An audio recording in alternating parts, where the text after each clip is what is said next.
HSC ২৭ ব্যাচের প্রিয় শিক্ষার্থীরা, সবাইকে ওয়েলকাম জানাচ্ছি আমাদের আজকের ম্যাথ ক্লাসে। অ্যাকচুয়ালি এটা ১ম ম্যাথ ক্লাস এবং একই সাথে তোমাদের এইচএসসি জার্নির ১ম ক্লাস। তো ১ম ক্লাসটা আমার সাথে শুরু হচ্ছে। তো কেমন আছো সবাই? আমাকে ঠিকঠাক শুনতে পাচ্ছ কিনা? বোর্ড ক্লিয়ারলি দেখতে পাচ্ছ কিনা? এভরিথিং যদি ওকে থাকে আমাকে একটু ওকে লিখে কনফার্ম করে দিও। ঠিক আছে? আমরা কিন্তু এসএসসি লাইফ শেষ করে এবার এইচএসসি লাইফ শুরু করতেছি। এই এইচএসসি জার্নি শুরু করতেছি। সো খুব ক্রুশাল একটা টাইম যাবে সামনে। তো তোমরা হয়তো ভাবতেছো যে ভাইয়েরা হয়তো ভয় দেখায়। বাট আসলে সিনারিওটা কি? এটা কিছুদিনের মধ্যেই তুমি বুঝে যাবা। So okay fine.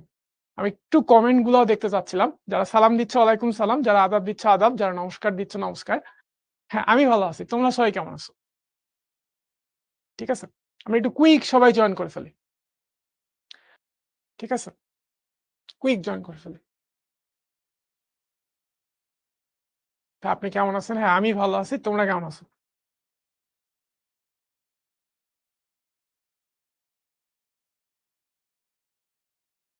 ওকে।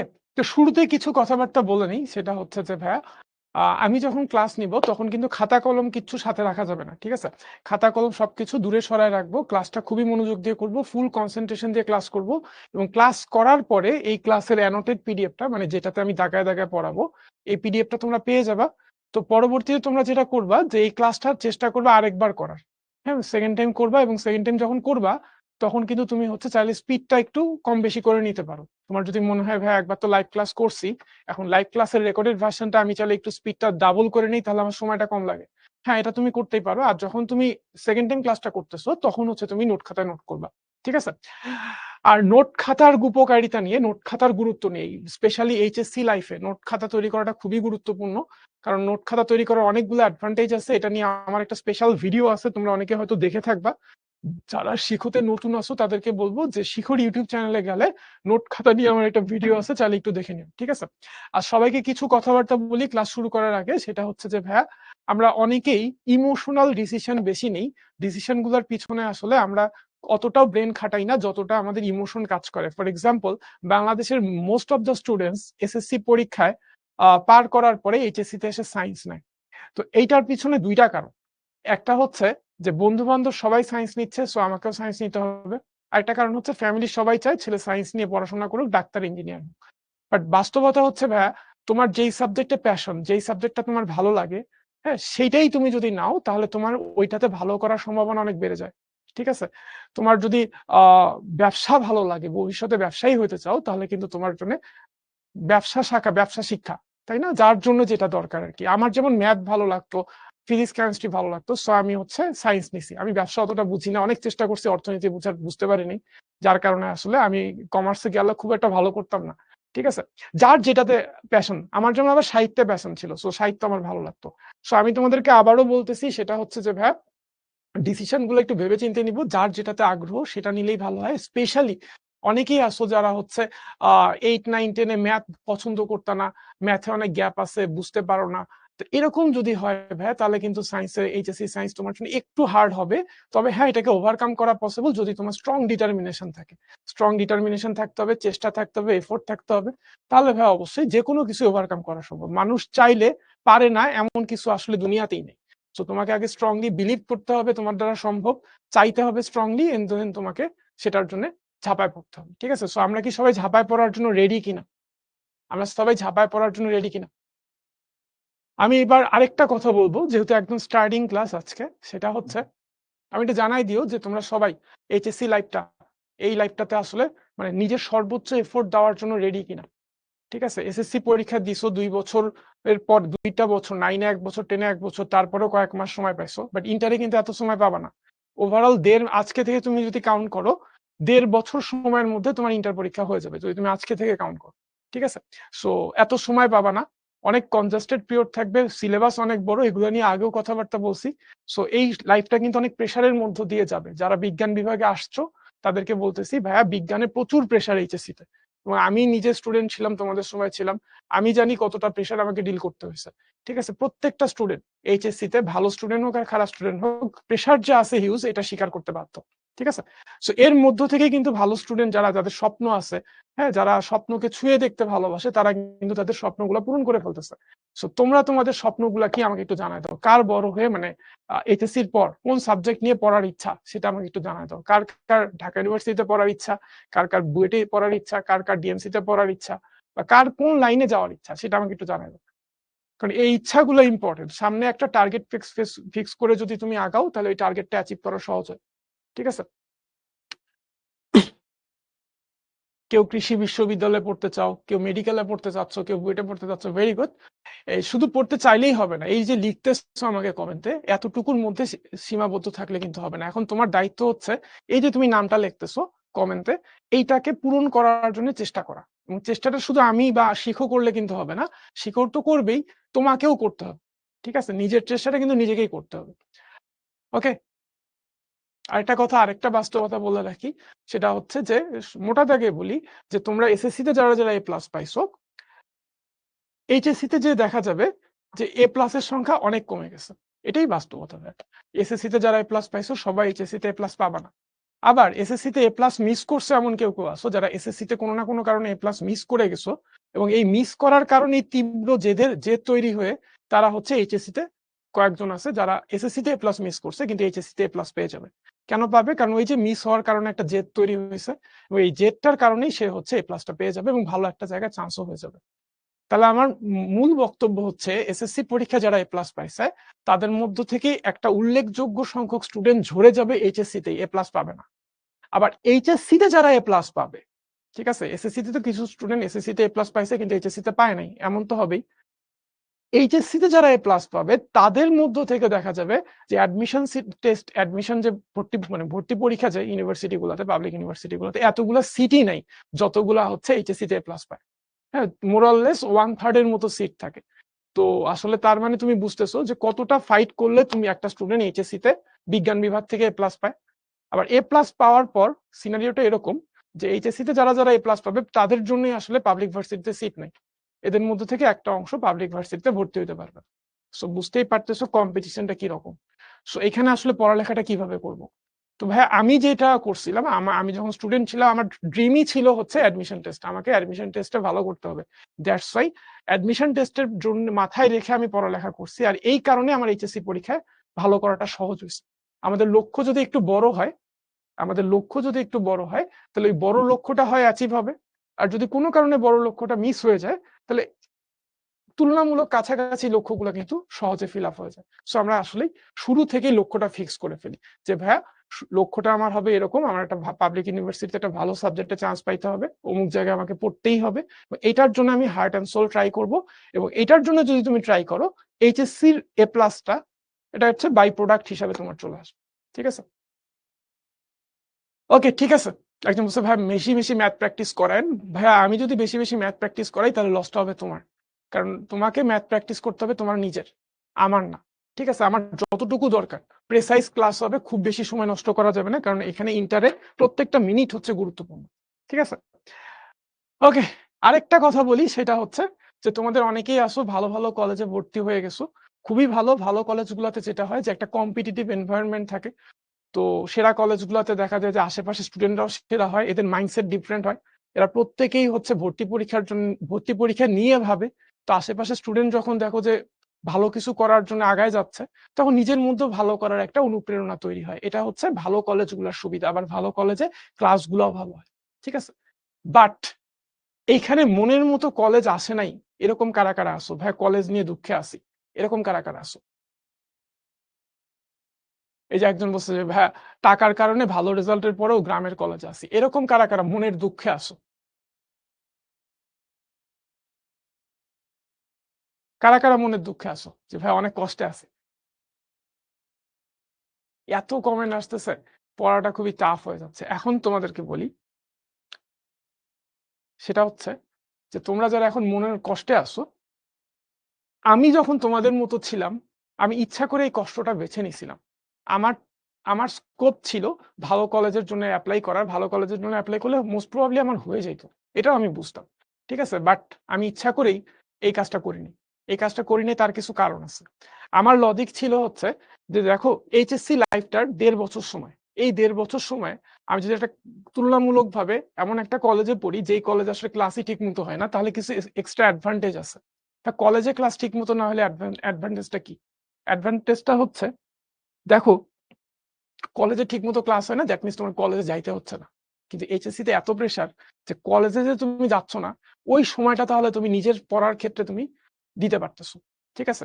সো এইটা হচ্ছে একটা মানে মেইন অ্যাডভান্টেজ, যে টাইম সেভ হচ্ছে। কলেজে যাওয়া আসা করাও একটা মানে টাইম কনজিউমিং। যাওয়া আসা, কলেজে ক্লাস করা, বা সব ক্লাস যে ভালো হয় তা না। অনেকদিন অনেক স্যার আসে না, ওই ক্লাসটা হচ্ছে না ঠিকমতো।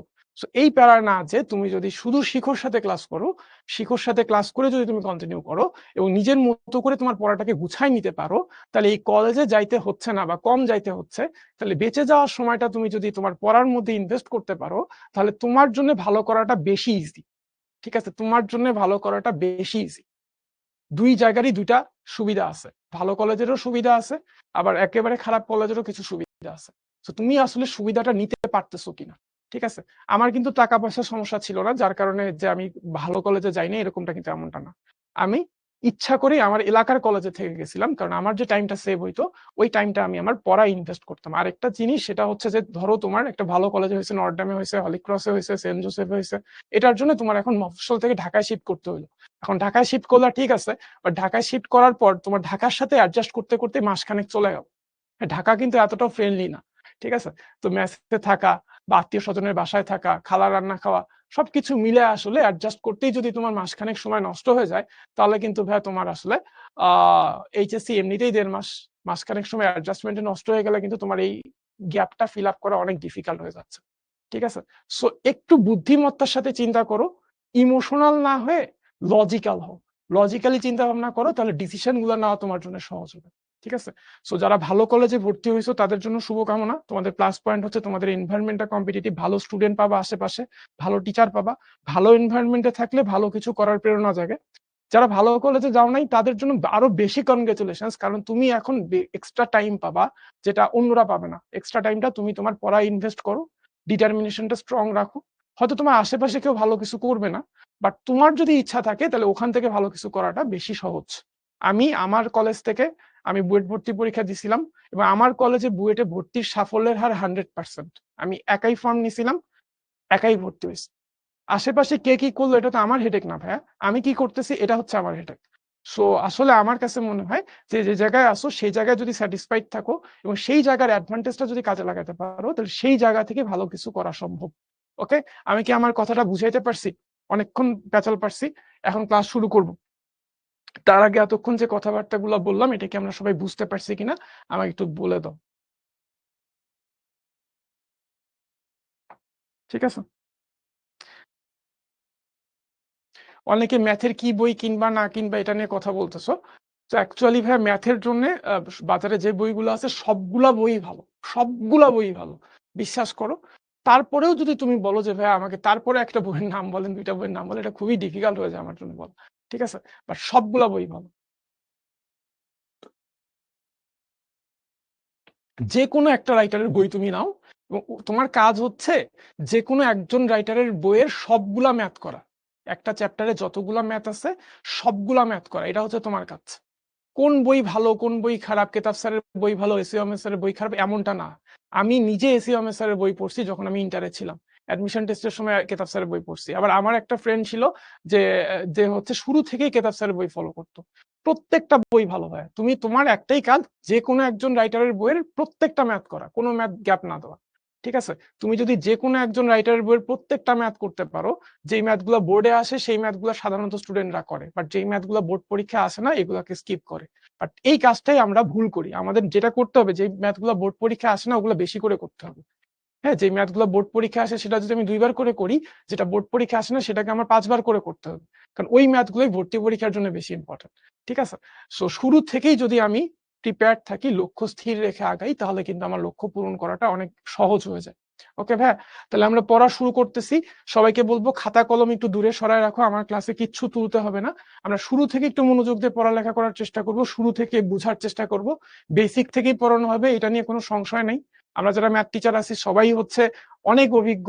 সো কিভাবে পড়াইতে হয় সেটা আমরা খুবই ভালো জানি। তারপরেও বলবো যে তোমার এতটুকু আস্থা রাখতে হবে টিচারের উপর যে ভাইয়া যা পড়াবে বেসিক থেকে পড়াবে, এর মধ্য থেকেই তোমাকে বুঝতে হবে। তারপরেও যদি না বুঝো আমি আরেকবার বুঝাবো, 2 বার বুঝাবো। বাট এর বেশি বুঝাইতে গেলে আমার টাইমের লিমিটেশন আছে, এটাও বুঝো। সো আবার এই ক্লাসটা কিন্তু থেকে যাবে শিখো অ্যাপে। এই লাইভ ক্লাসটা যদি তুমি কোনো জায়গায় না বুঝে থাকো পার্টিকুলার কোনো জায়গায়, তাহলে তুমি পরবর্তীতে ভিডিও থেকে ওই জায়গাটা আবার দেখে নিতে পারতেছো। ঠিক আছে? ওকে। তো অ্যাকচুয়ালি আজকে আমরা তৃতীয় অধ্যায় থেকে শুরু করব। তৃতীয় অধ্যায় কেন শুরু করব, প্রথম অধ্যায় কেন শুরু করব না, এরকমটা কিছু না। প্রথম অধ্যায় শুরু হবে, 2টা চ্যাপ্টার এট এ টাইম শুরু হবে। একটা হচ্ছে সরল রেখা আর একটা চ্যাপ্টার হচ্ছে ম্যাট্রিক্স নির্ণয়। ঠিক আছে? সো আমরা এখন কমেন্ট বন্ধ করে দিচ্ছি, আমরা এখন ক্লাস করব। ঠিক আছে? কারণ আমি দেখি যে স্টুডেন্টরা কমেন্ট করতেই বেশি ব্যস্ত থাকে ক্লাস করার থেকে। খাতা কলম সব দূরে, খাতা কলম সব দূরে। ঠিক আছে? ওকে, কিচ্ছু তুলবো না কিন্তু। আচ্ছা, আমার পরিচয়টা একটু দিয়ে নেই, যেহেতু অনেকেই নতুন আসো, শিখতে নতুন, একেবারেই নতুন। আমার নাম হচ্ছে ভাই SV। ঠিক আছে? SV, এস ফর হচ্ছে সৌরভ, আর ভি ফর হচ্ছে ভাইয়া। আমি পড়াশোনা করছি হচ্ছে computer science and engineering department, BUET থেকে। ঠিক আছে? পিছনে যে লোকটা দেখতেছো এই লোকটা কিন্তু আমি। তোমাদের চ্যাপ্টার 3 সরল রেখা চ্যাপ্টারটা শুরু হচ্ছে। তো সরল রেখার চ্যাপ্টারের বেসিক অলরেডি তোমরা 9 10 এ শিখছো। তারপরেও আমি একদম জিরো থেকে স্টার্ট করব। আমি ধরে নিচ্ছি তোমরা কিচ্ছু জানো না, আমি একদম জিরো থেকে স্টার্ট করব, এবং সরল রেখা চ্যাপ্টারের যত টপিক আছে সব টপিক আমি পড়াবো। যেটা অ্যাডমিশনের জন্য ইম্পর্টেন্ট, এইচএসসি পরীক্ষার জন্য ইম্পর্টেন্ট না, সেই টপিকটাও আমি পড়াবো। ঠিক আছে? তো টোটাল ওভারঅল আমরা 30টা টাইপ পড়াবো। সবকিছু আমি টাইপ বেসড করে পড়াবো, গুছায়া পড়াবো, যাতে করে তোমার জন্য রিলেট করাটা সহজ হয়। ঠিক আছে? তো টোটাল 30টা টাইপ পড়াবো। প্রথম টাইপ হচ্ছে কার্তেসীয় ও পোলার স্থানাঙ্ক, যদিও ফন্টটা একটু ছোট, দেখতে অসুবিধা হতে পারে, অসুবিধা নেই, আমার টাইপগুলো আবার পরবর্তীতে লেখা আছে। টাইপ 1 কার্তেসীয় ও পোলার স্থানাঙ্ক। ঠিক আছে? এই যে ব্যক্তিটা দেখতেছো, রেনে দেকার্তে, ইনি হচ্ছে একটা বিন্দুকে গ্রাফে দেখানোর একটা পদ্ধতি আবিষ্কার করেন, যে পদ্ধতিটা তার নাম অনুসারে কার্তে তো কার্তেসিয়ান কোঅর্ডিনেট সিস্টেম বা কার্তেসীয় স্থানাঙ্ক ব্যবস্থা বলা হয়। ঠিক আছে? তো তার পদ্ধতিটা হচ্ছে যে দুইটা লম্ব রেখা, হ্যাঁ, পরস্পর ছেদি দুইটা লম্ব রেখা থাকবে, এবং এই পরস্পর ছেদি দুইটা লম্ব রেখার একটাকে বলবো আমরা এক্স অক্ষ, আর একটাকে বলবো হচ্ছে ওয়াই অক্ষ। ঠিক আছে? তো তোমরা এই বেসিকটা জানো। তো তবে স্থানাঙ্ক ব্যবস্থা দুই রকম, একটা হচ্ছে কার্তেসীয় স্থানাঙ্ক, আর একটা হচ্ছে পোলার স্থানাঙ্ক। তো শুরুতেই আমরা শিখবো হচ্ছে কার্তেসীয় স্থানাঙ্ক আর পোলার স্থানাঙ্কটা কি, এবং এই দুইটার মধ্যে পারস্পরিক রূপান্তর, একটা দেওয়া থাকবে আরেকটাতে কনভার্ট করতে হবে। এই ধরনের অঙ্ক এইচএসসি পরীক্ষার জন্য ইম্পর্টেন্ট, ভর্তি পরীক্ষার জন্য ইম্পর্টেন্ট। ঠিক আছে? কোনটা কোন কি কারণে ইম্পর্টেন্ট সেটা আমি বলে দিব, কোনটা কিসের জন্য ইম্পর্টেন্ট সেটাও আমি বলে দিব। তোমার কাজ হচ্ছে খুব মনোযোগ দিয়ে ক্লাসটা করা, কোনো ক্লাস নোট তুলতে হবে না। ঠিক আছে? আসো,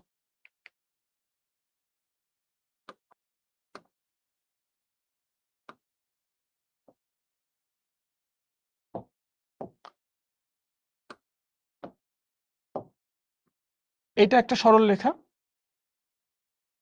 এটার উপরে লম্ব একটা সরল রেখা নিলাম। এটাকে আমরা বলতেছি এক্স অ্যাক্সিস বা এক্স অক্ষ,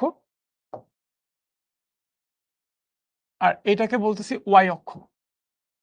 আর দুইটা অক্ষের ছেদ বিন্দুটাকে আমরা বলতেছি হচ্ছে মূল বিন্দু, যেটাকে অরিজিন বা ও দিয়ে প্রকাশ করা হয়, ও হচ্ছে অরিজিন।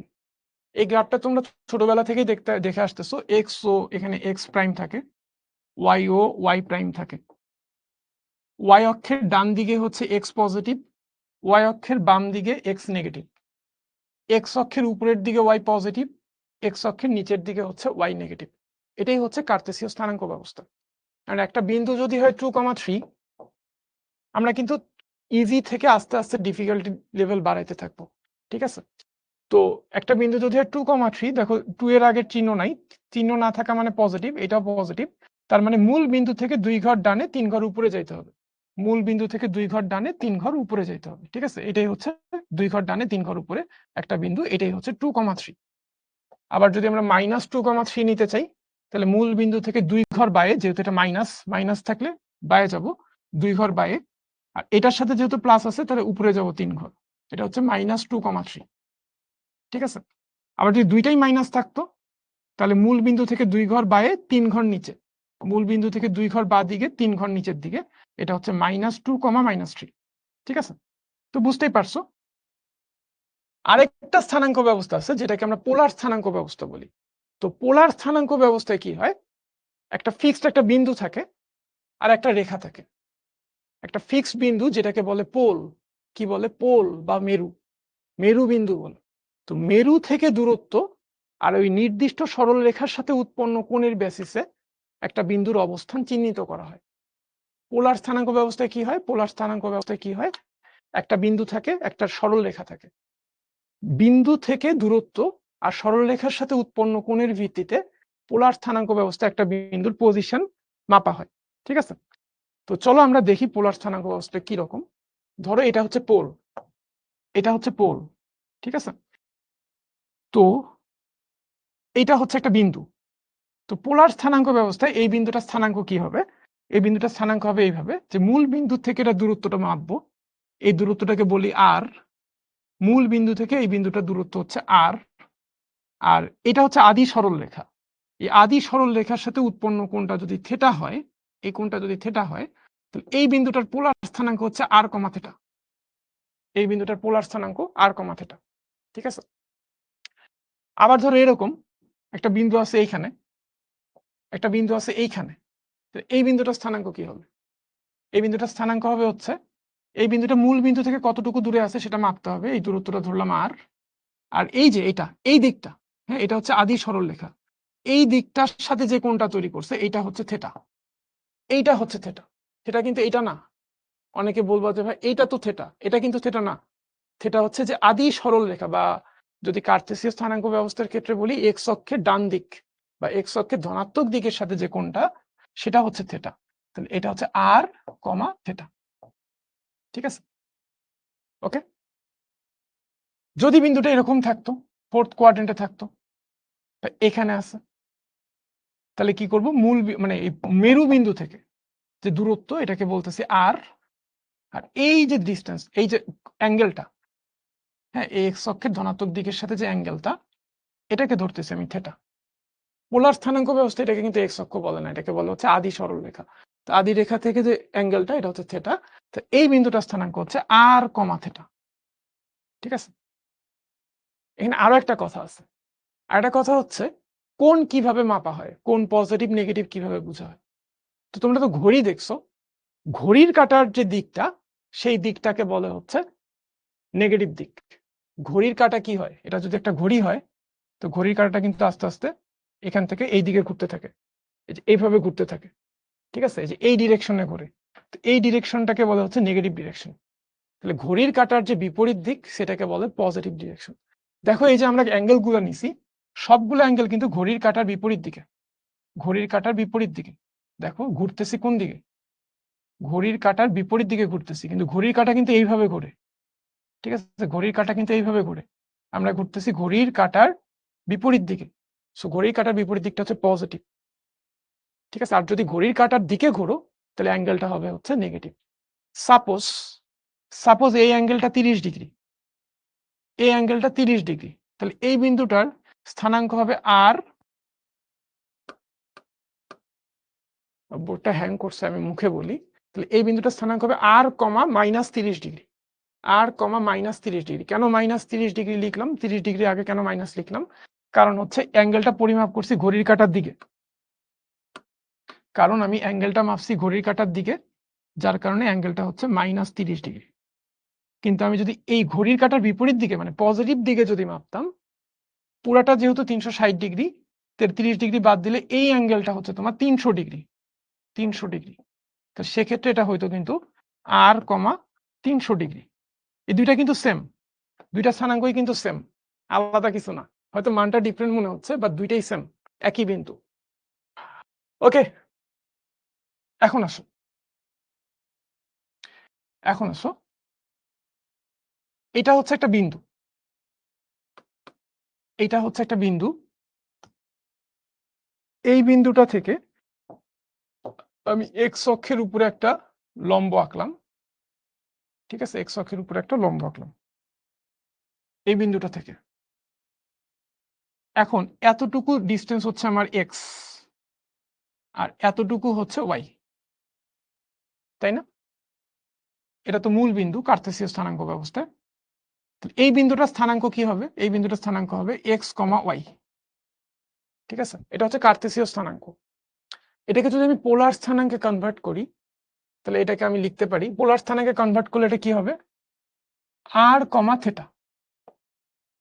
তাহলে কার্তেসীয় স্থানাঙ্ক ব্যবস্থায় যে বিন্দুটার স্থানাঙ্ক x, y, পোলার স্থানাঙ্ক ব্যবস্থায় সেই একই বিন্দুর স্থানাঙ্ক r, থিটা। এই দুটো ইকুইভ্যালেন্ট, একই জিনিস, একই বিন্দুর স্থানাঙ্ক, একই বিন্দুর পজিশন।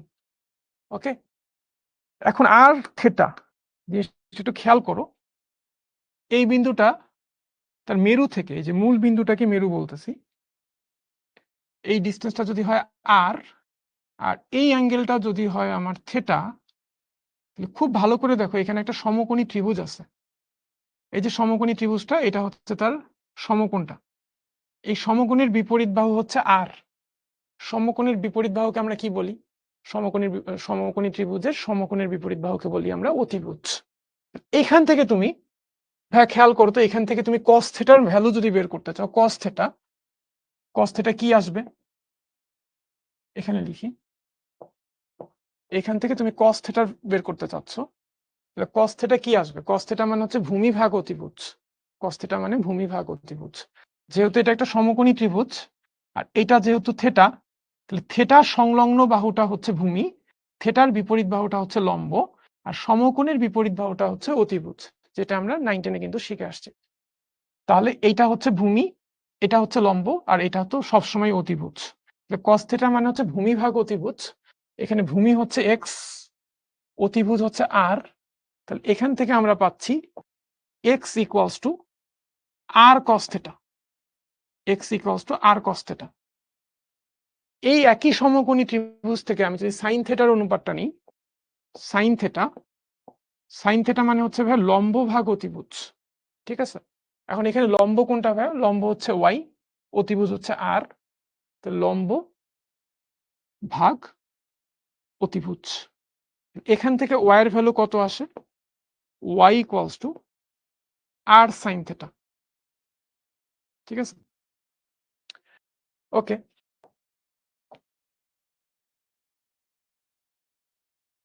খুব ভালো করে খেয়াল করো তো, পিথাগোরাসের উপপাদ্য পড়ছিলাম যে সমকোণী ত্রিভুজের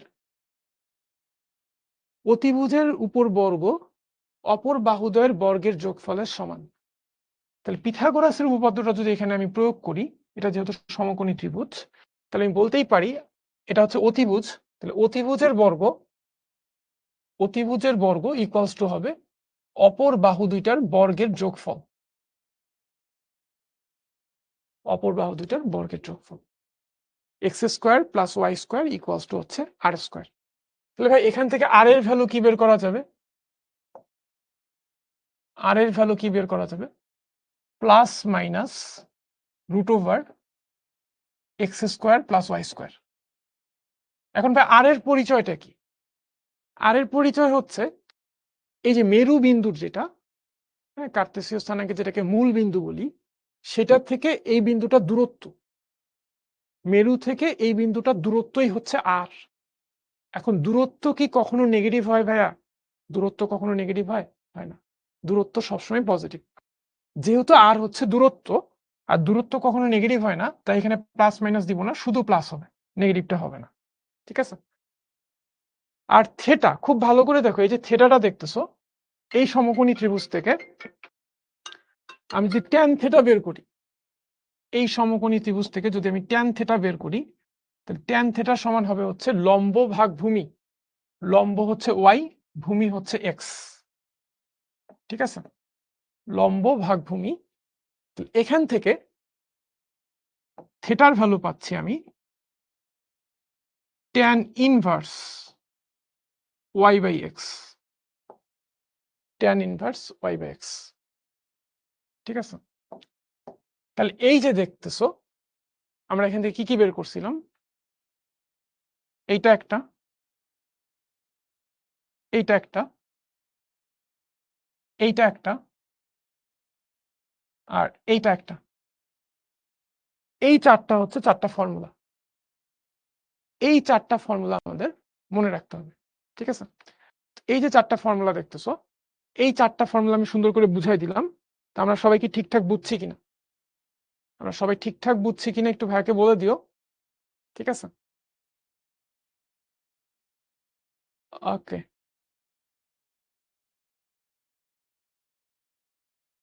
যদি বুঝে থাকি ভাইকে একটু ক্লিয়ার লিখে দিন। ঠিক আছে? তোমরা 9, 10 এগুলো পড়ছো না?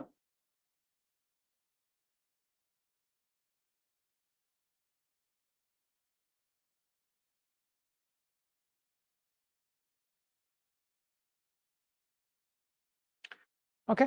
তো এই 4টা কিন্তু আমাদের ফর্মুলা, এই 4টা ফর্মুলা আমাদেরকে অবশ্যই মনে রাখতে হবে। তাহলে আমার সাথে সাথে তোমরা একটু বলে ফেলো যে x equals to r cos theta.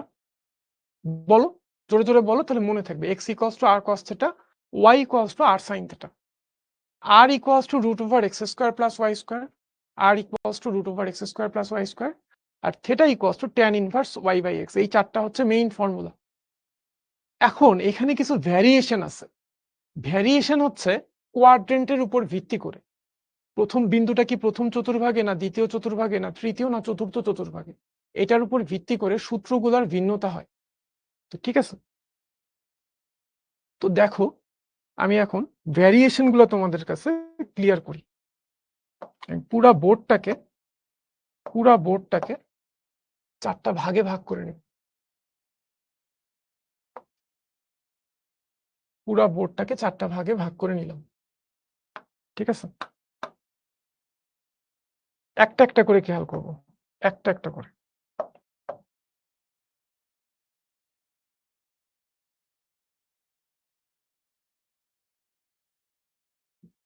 এটা তো আমরা একটু আগেই দেখলাম।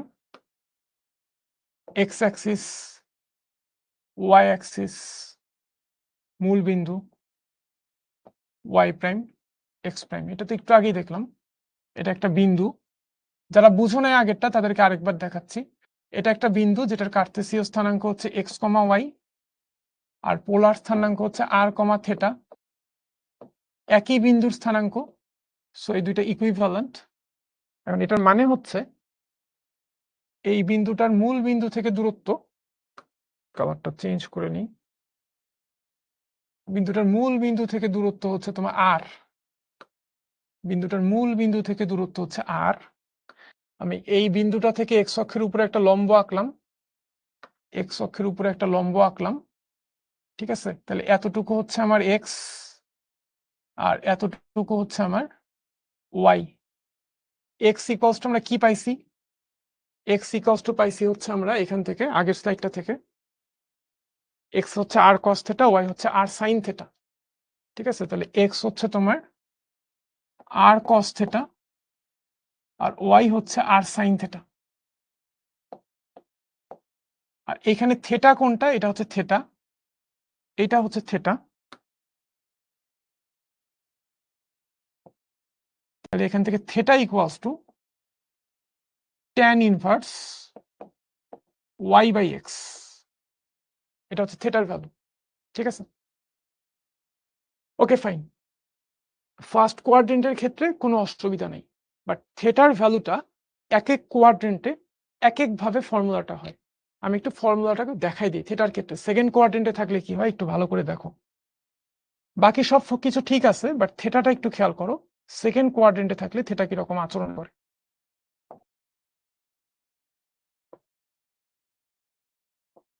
ঠিক আছে, এটা এক্স অক্ষ, এটা ওয়াই অক্ষ, এটা মূল বিন্দু।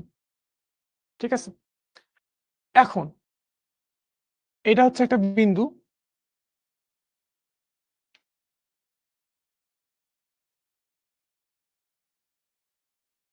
এক্স কমা ওয়াই, এক্স।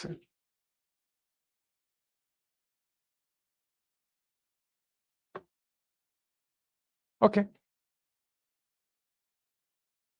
আচ্ছা তুমি একটু বলো তো আমাকে, এই সেকেন্ড কোয়াড্রেন্টে যাইতে গেলে এই এক্স কমা ওয়াই যে বিন্দুটা, এই বিন্দুটার একটা জিনিস নেগেটিভ হয়, একটা জিনিস পজিটিভ হয় সেকেন্ড কোয়াড্রেন্টে। তো সেকেন্ড কোয়াড্রেন্ট যাইতে গেলে ভুজ হচ্ছে নেগেটিভ, কোটি হয় হচ্ছে পজিটিভ। ঠিক আছে, এই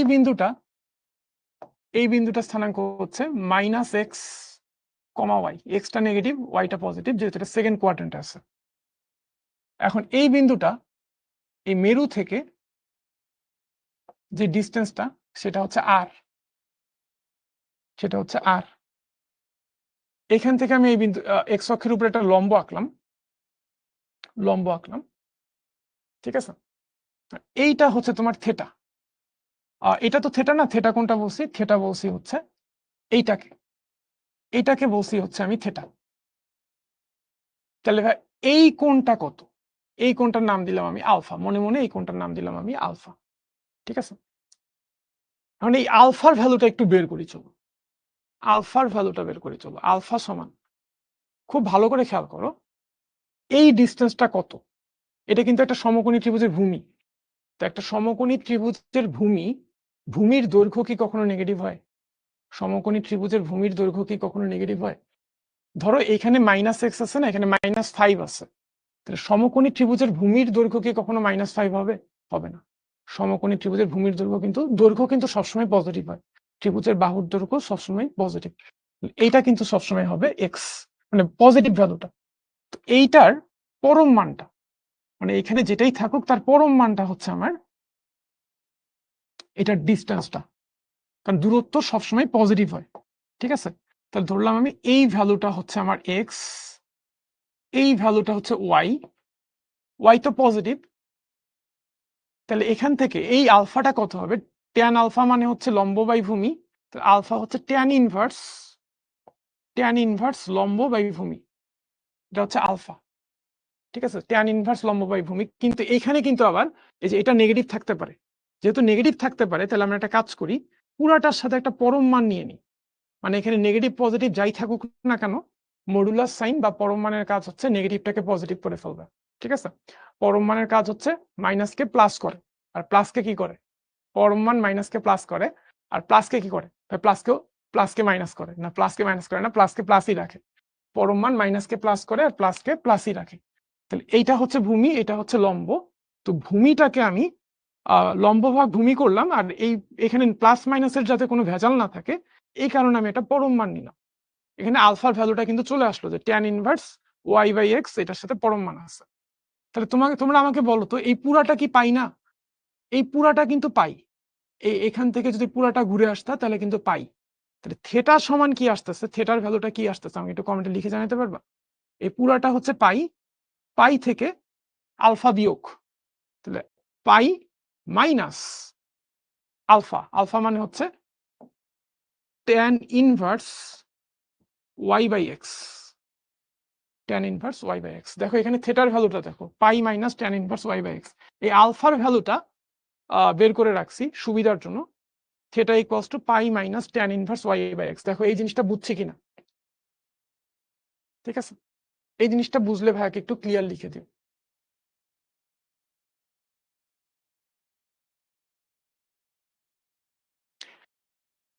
আরেকটু খেয়াল করো তো ভাইয়া, আমি যদি ঘড়ির কাঁটার দিকে হিসাব করতাম তাহলে হিসাবটা কেমন হতো? যদি ভাই আমি ঘড়ির কাঁটার দিকে হিসাব করতাম তাহলে এই পুরা অ্যাঙ্গেলটা কত? এইখান থেকে পুরা অ্যাঙ্গেলটা কত? এই যে এরকম না ব্যাপারটা, এরকম তো। এটা হচ্ছে বিন্দুটা, এটা হচ্ছে আর, আমি যদি ঘড়ির কাঁটার দিকে হিসাব করি তাহলে টোটাল থেটা কোনটা? থেটা হচ্ছে এই অ্যাঙ্গেলটা থেটা, এই অ্যাঙ্গেলটা কিন্তু থেটা। তাহলে থেটা সমান কি আসতেছে? এটা এইটুক তো আলফা, আর এইটুক হচ্ছে পাই, তাহলে পাই প্লাস আলফা তার মানে হচ্ছে pi plus tan inverse y/x, এটা আসতেছে। ঘড়ির কাঁটার দিকে হিসাব করলে থেটার ভ্যালু এটা আসতেছে, কিন্তু আমি তোমাদেরকে বলছি ঘড়ির কাঁটার দিক মানে হচ্ছে নেগেটিভ দিক, যেহেতু নেগেটিভ দিক তাই পুরাটার আগে একটা মাইনাস হবে, পুরাটার আগে একটা মাইনাস, ঠিক আছে। যেহেতু নেগেটিভ দিক তাহলে এটা আসতেছে কত? খেয়াল করো, এটা হচ্ছে তোমার পাই, এটা হচ্ছে আলফা, তাহলে থেটা সমান আসতেছে হচ্ছে পাই প্লাস আলফা মানে হচ্ছে tan inverse y/x, tan inverse y/x, ঠিক আছে, মডুলাস আছে, আর যেহেতু আমি নেগেটিভ দিকে হিসাব করছি, ঘড়ির কাঁটার দিকে হিসাব করছি, তাহলে পুরাটাকে আমি একটা মাইনাস দিয়ে গুণ করব। পুরাটাকে যদি আমি মাইনাস দিয়ে গুণ করি তাহলে এটা কত আসতেছে? Minus pi minus alpha, minus pi minus tan inverse Y by x. দেখো থেটা ইকুয়ালস টু আমি বলছি pi plus alpha, pi plus alpha, আবার বুঝাচ্ছি। কিন্তু যেহেতু আমি নেগেটিভ দিকে হিসাব করছি তাই পুরাটার সামনে মাইনাস, তার মানে মাইনাস পাই মাইনাস আলফা, কারণ আলফার জায়গায় আলফার ভ্যালুটা বসাই দিছি। ঠিক আছে, তো ঘড়ির কাঁটার দিকে হিসাব করলে থেটার ভ্যালু এইটা, ঘড়ির কাঁটার বিপরীত দিকে হিসাব করলে থেটার ভ্যালু এইটা। আমি থার্ড কোয়াড্রেন্টের হিসাবটা দেখাবার, মনে করো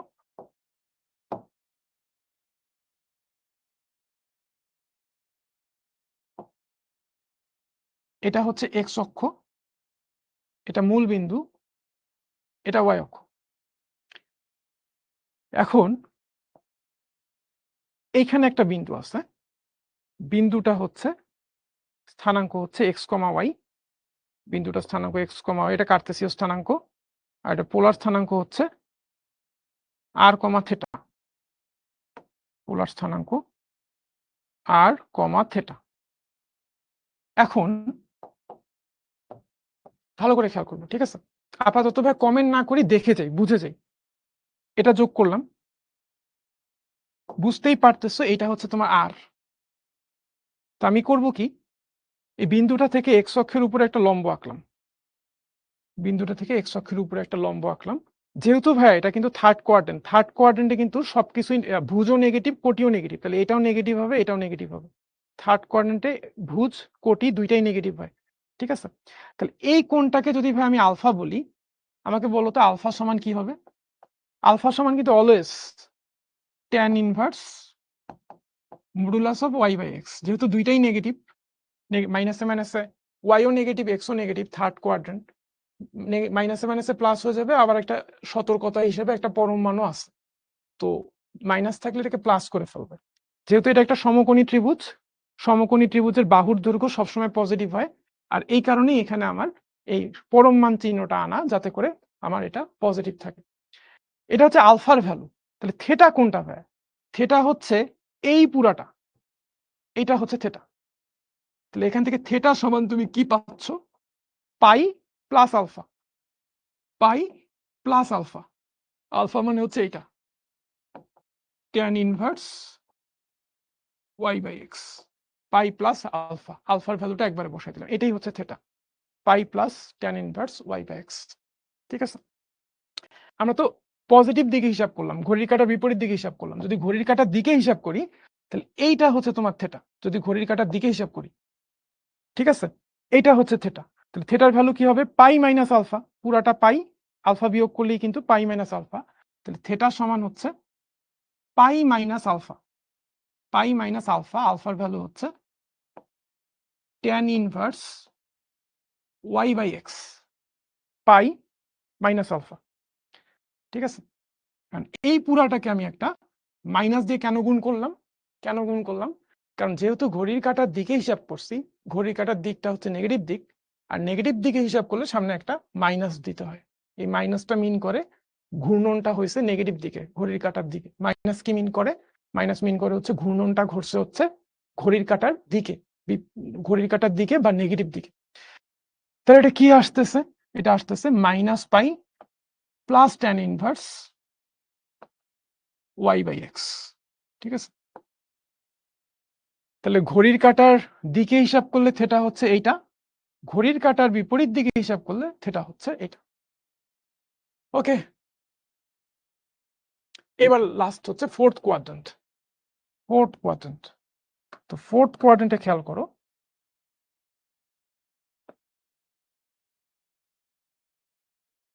ধরো এইখানে একটা বিন্দু আছে।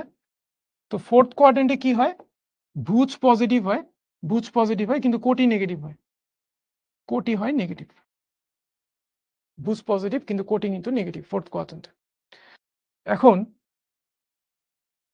এইটা হচ্ছে আমার আর, এটা হচ্ছে আর, এখান থেকে আমি এক্স অক্ষের উপরে একটা লম্ব আঁকলাম। ঠিক আছে, এখন থেটা আসলে কোনটা? থেটা কোনটা একটু পরে দেখি। আমি ধরলাম এই কোণটা হচ্ছে আলফা, তাহলে আলফা সমান কি হবে? আলফা সমান হবে হচ্ছে আগের মতোই, আলফা সবসময় tan inverse Y by x, alpha সবসময় tan inverse Y by x. Okay, এখন এইটা হচ্ছে তোমার থেটা, এই কোণটা পুরাটা হচ্ছে ভাই 360 ডিগ্রি, এখান থেকে পাই এখান থেকেও পাই, মানে পুরাটা হচ্ছে 2 পাই মাইনাস আলফা, তাহলে থেটা হবে হচ্ছে তোমার 2 পাই মাইনাস আলফা, আলফা মানে হচ্ছে tan inverse modulus of Y by x. Okay, alpha মানে 2 পাই, আলফা মানে হচ্ছে tan inverse modulus of Y by x, আর থেটা হচ্ছে টোটাল 360 বা 2 পাই থেকে আমি আলফা বাদ দিয়ে দিলাম। আর তুমি যদি ঘড়ির কাঁটার দিকে ক্লকওয়াইজ ডিরেকশনে হিসাবটা করো, তাহলে এই অ্যাঙ্গেলটা হচ্ছে তোমার থেটা, আর এই অ্যাঙ্গেলটা থেটা, থেটা আর আলফা তো সেম, তাহলে থেটা সমান হচ্ছে, তুমি এটাও লিখতে পারো থেটা সমান tan inverse modulus of Y by x, এটাও লিখতে পারো, কিন্তু যেহেতু ক্লকওয়াইজ বা ঘড়ির কাঁটার দিকে হিসাব করছো, তাই সামনে হচ্ছে একটা মাইনাস। ঠিক আছে, তো 4টা কোয়াড্রেন্টের জন্য থেটার কিন্তু 4 রকম পরিচয় দেখতেছি। এই পুরা জিনিসটাকে আমি সামারি আকারে লিখে দিই, পুরা জিনিসটাকে আমি সামারি আকারে লিখে দিই, পুরা জিনিসটাকে ভালো করে খেয়াল করো যে প্রথম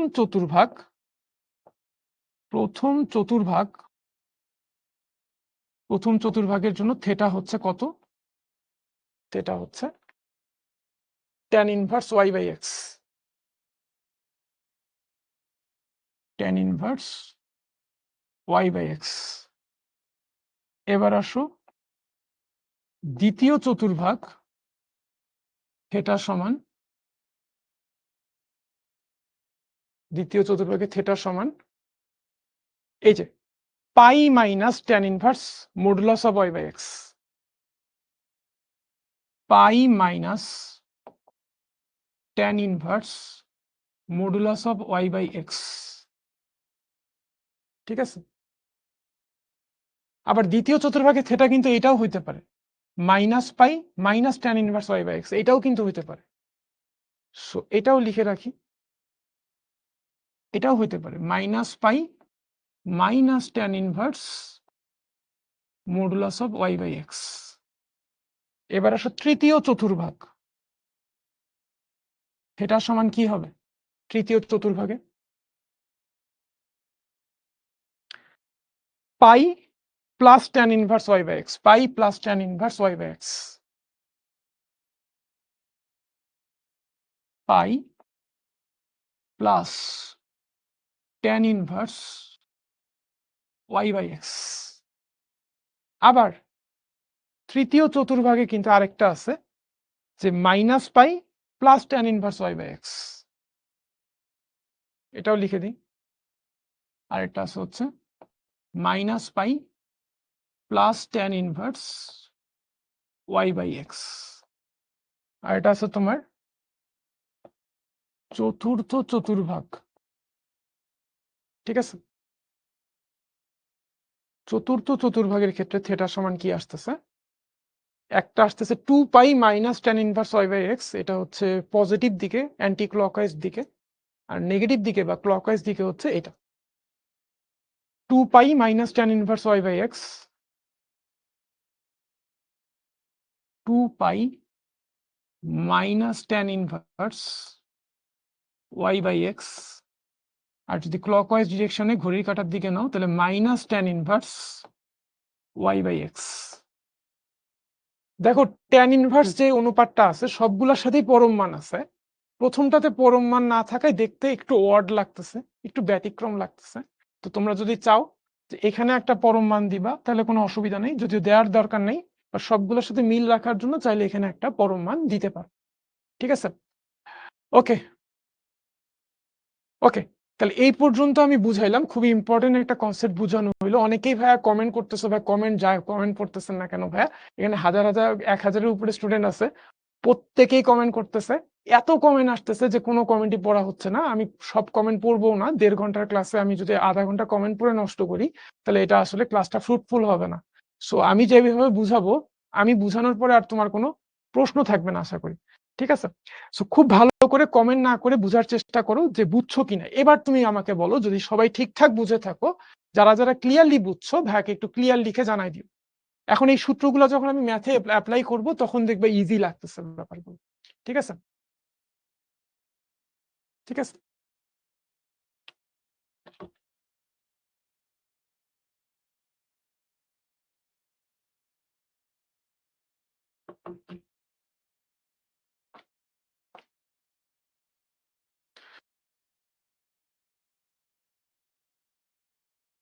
দেখো এইখানে আমি এখন এপ্লাই করতেছি সূত্রগুলা।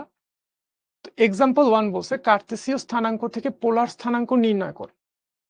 প্রথমটা বলো তো ভাই, প্রথম এক্সাম্পলটা এটা কোন কোয়াড্রেন্টে বিন্দুটা? এখানে সবগুলো বিন্দুই কিন্তু কার্তেসীয় স্থানাঙ্কে দেওয়া আছে। এটাকে আমরা পোলার স্থানাঙ্কে কনভার্ট করব। তো প্রথম অঙ্কটা করতেছি, এটা কোন কোয়াড্রেন্টে আমাকে সেটা আগে বলো। ভাই এটা কোন কোয়াড্রেন্টে? 1 নম্বর অঙ্কটা করব। আমি লিখব ধরি বিন্দুটির পোলার স্থানাঙ্ক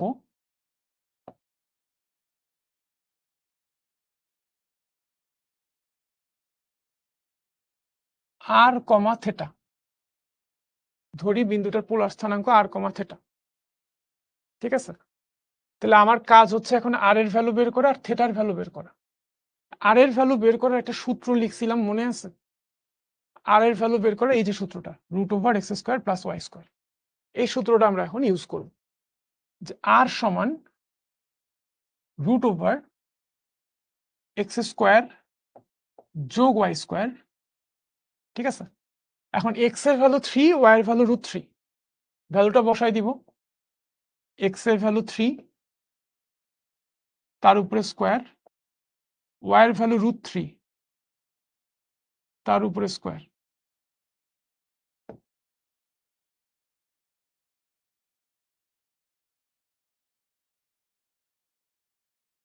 ঠিক আছে?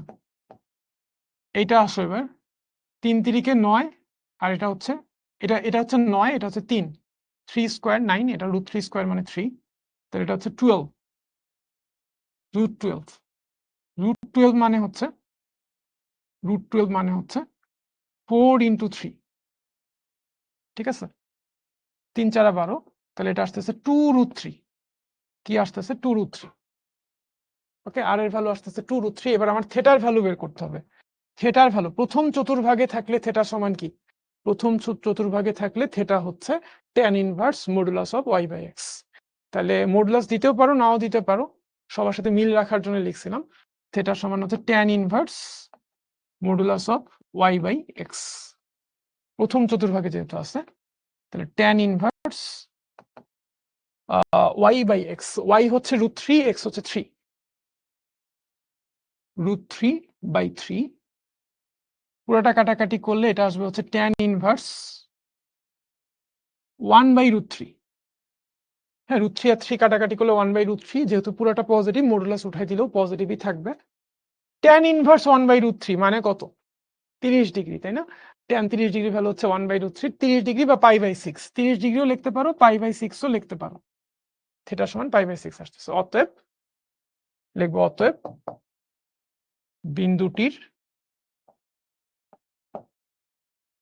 পোলার স্থানাঙ্ক, পোলার স্থানাঙ্ক, বিন্দুটার পোলার স্থানাঙ্ক 2√3, π/6। ঠিক আছে? ওকে, শেষ।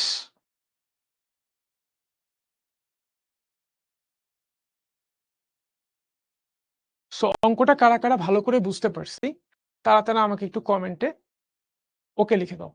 ঠিক আছে? ওকে, আমরা সবাইকে রিকোয়েস্ট করব যে কমেন্টে আমরা কোনো কেউ স্প্যামিং না করি। কমেন্টে আমরা যতটুকু দরকার অতটুকু কমেন্ট করি। এখানে চাইলে তুমি 30 ডিগ্রিও লিখতে পারতা যদি ডিগ্রিতে লিখতা। ঠিক আছে? ওকে?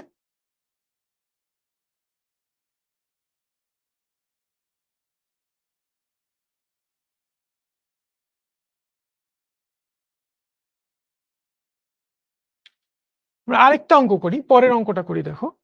আস্তে, আস্তে সবগুলো অঙ্ক যখন করব, আস্তে, আস্তে সহজ হয়ে যাবে ব্যাপারটা। আ পরের অঙ্কটা করি চলো।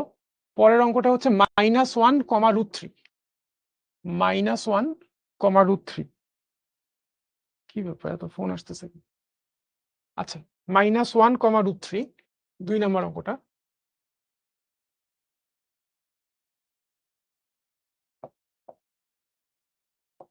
ওকে? এইটাকে আমরা পোলার স্থানাঙ্কে কনভার্ট করব, মানে r থিটায় কনভার্ট করব। সো এই যে লেখাটা, মনে করি বিন্দুটার পোলার স্থানাঙ্ক r থিটা, এটা লিখে নিবা তোমরা। r এর ভ্যালুটা বের করে দেখি। r সমান কি হবে? √, কি হবে? এইটার বর্গ যোগ এইটার বর্গ, এইটার বর্গ যোগ এইটার বর্গ, তাই না ভাই? খেয়াল করো, r ইকুয়ালস টু কি হচ্ছে? √, এই যে √, 3 এর বর্গ যোগ √3 এর বর্গ, এটাই তো r। তাহলে r ইকুয়ালস টু হবে -1 এর বর্গ যোগ √3 এর বর্গ। ঠিক আছে? এখন আসো, এটা কি আসতেছে? 1 + 3, এটা আসতেছে √4, √4 এর ভ্যালু আসতেছে হচ্ছে 2, আর এর ভ্যালু আসলো হচ্ছে আমার 2, আর পেয়ে গেলাম। এবার আমার কাজ হচ্ছে থিটা বের করা। এখন বলো তো ভাই, বিন্দুটা কোন কোয়াড্রেন্টে আছে? First quadrant, second quadrant, third quadrant নাকি ফোর্থ কোয়াড্রেন্ট? এটা কোন চতুর্ভাগে আছে সেটা বলো তো। কোন চতুর্ভাগে আছে? সেকেন্ড চতুর্ভাগে আছে, তাই না? ভুজ হচ্ছে নেগেটিভ, কোটি হচ্ছে পজিটিভ, তাহলে মূল বিন্দু থেকে এক ঘর বাইরে, √3 পরিমাণ উপরে, দ্বিতীয় চতুর্ভাগে আছে। তাহলে দ্বিতীয় চতুর্ভাগে থাকলে থিটার ফর্মুলাটা কি হয়? দ্বিতীয় চতুর্ভাগে থাকলে থিটার ফর্মুলা হয় হচ্ছে, এখানে দুইটা ফর্মুলা আছে, তার মধ্যে আমি প্রথমটা ইউজ করি, pi minus tan inverse y/x। Pi minus tan inverse modulus of y/x। y এর ভ্যালু √3 আর x এর ভ্যালু হচ্ছে -1। ঠিক আছে? তাহলে আসছে যে পাই মাইনাস tan ইনভার্স -√3, তাই না? √3 কে -1 দিয়ে ভাগ করলে -√3। এখন পুরোটা তো পরম মান দিয়ে ঘেরা আছে। মডুলাসের ভিতরে যদি -√3 থাকে, মাইনাসটা কিন্তু ভ্যানিশ হয়ে যাবে। তাহলে এটা হবে হচ্ছে পাই মাইনাস tan ইনভার্স √3। তার মানে পাই মাইনাস tan ইনভার্স √3, এটার ভ্যালু হলো 60 ডিগ্রি। 60 ডিগ্রি মানে হচ্ছে পাই/3। 60 ডিগ্রি মানে হচ্ছে পাই/3। পাই থেকে যদি তুমি পাই/3 বিয়োগ করো, তাহলে 3 পাই মানে 2 পাই/3 আসবে। এটার ভ্যালুটা আসবে 2 পাই/3। 60 ডিগ্রি 180 ডিগ্রি থেকে 60 ডিগ্রি বিয়োগ করলে 120 ডিগ্রি থাকবে। ঠিক আছে?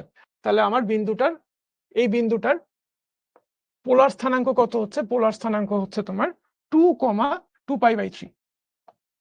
2 পাই/3। ঠিক আছে? ওকে,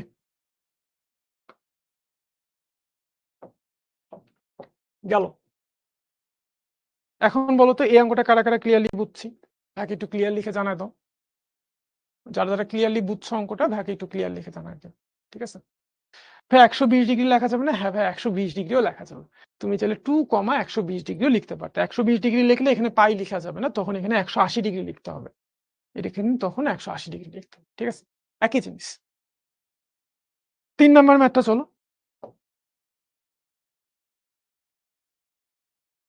কি বলছে?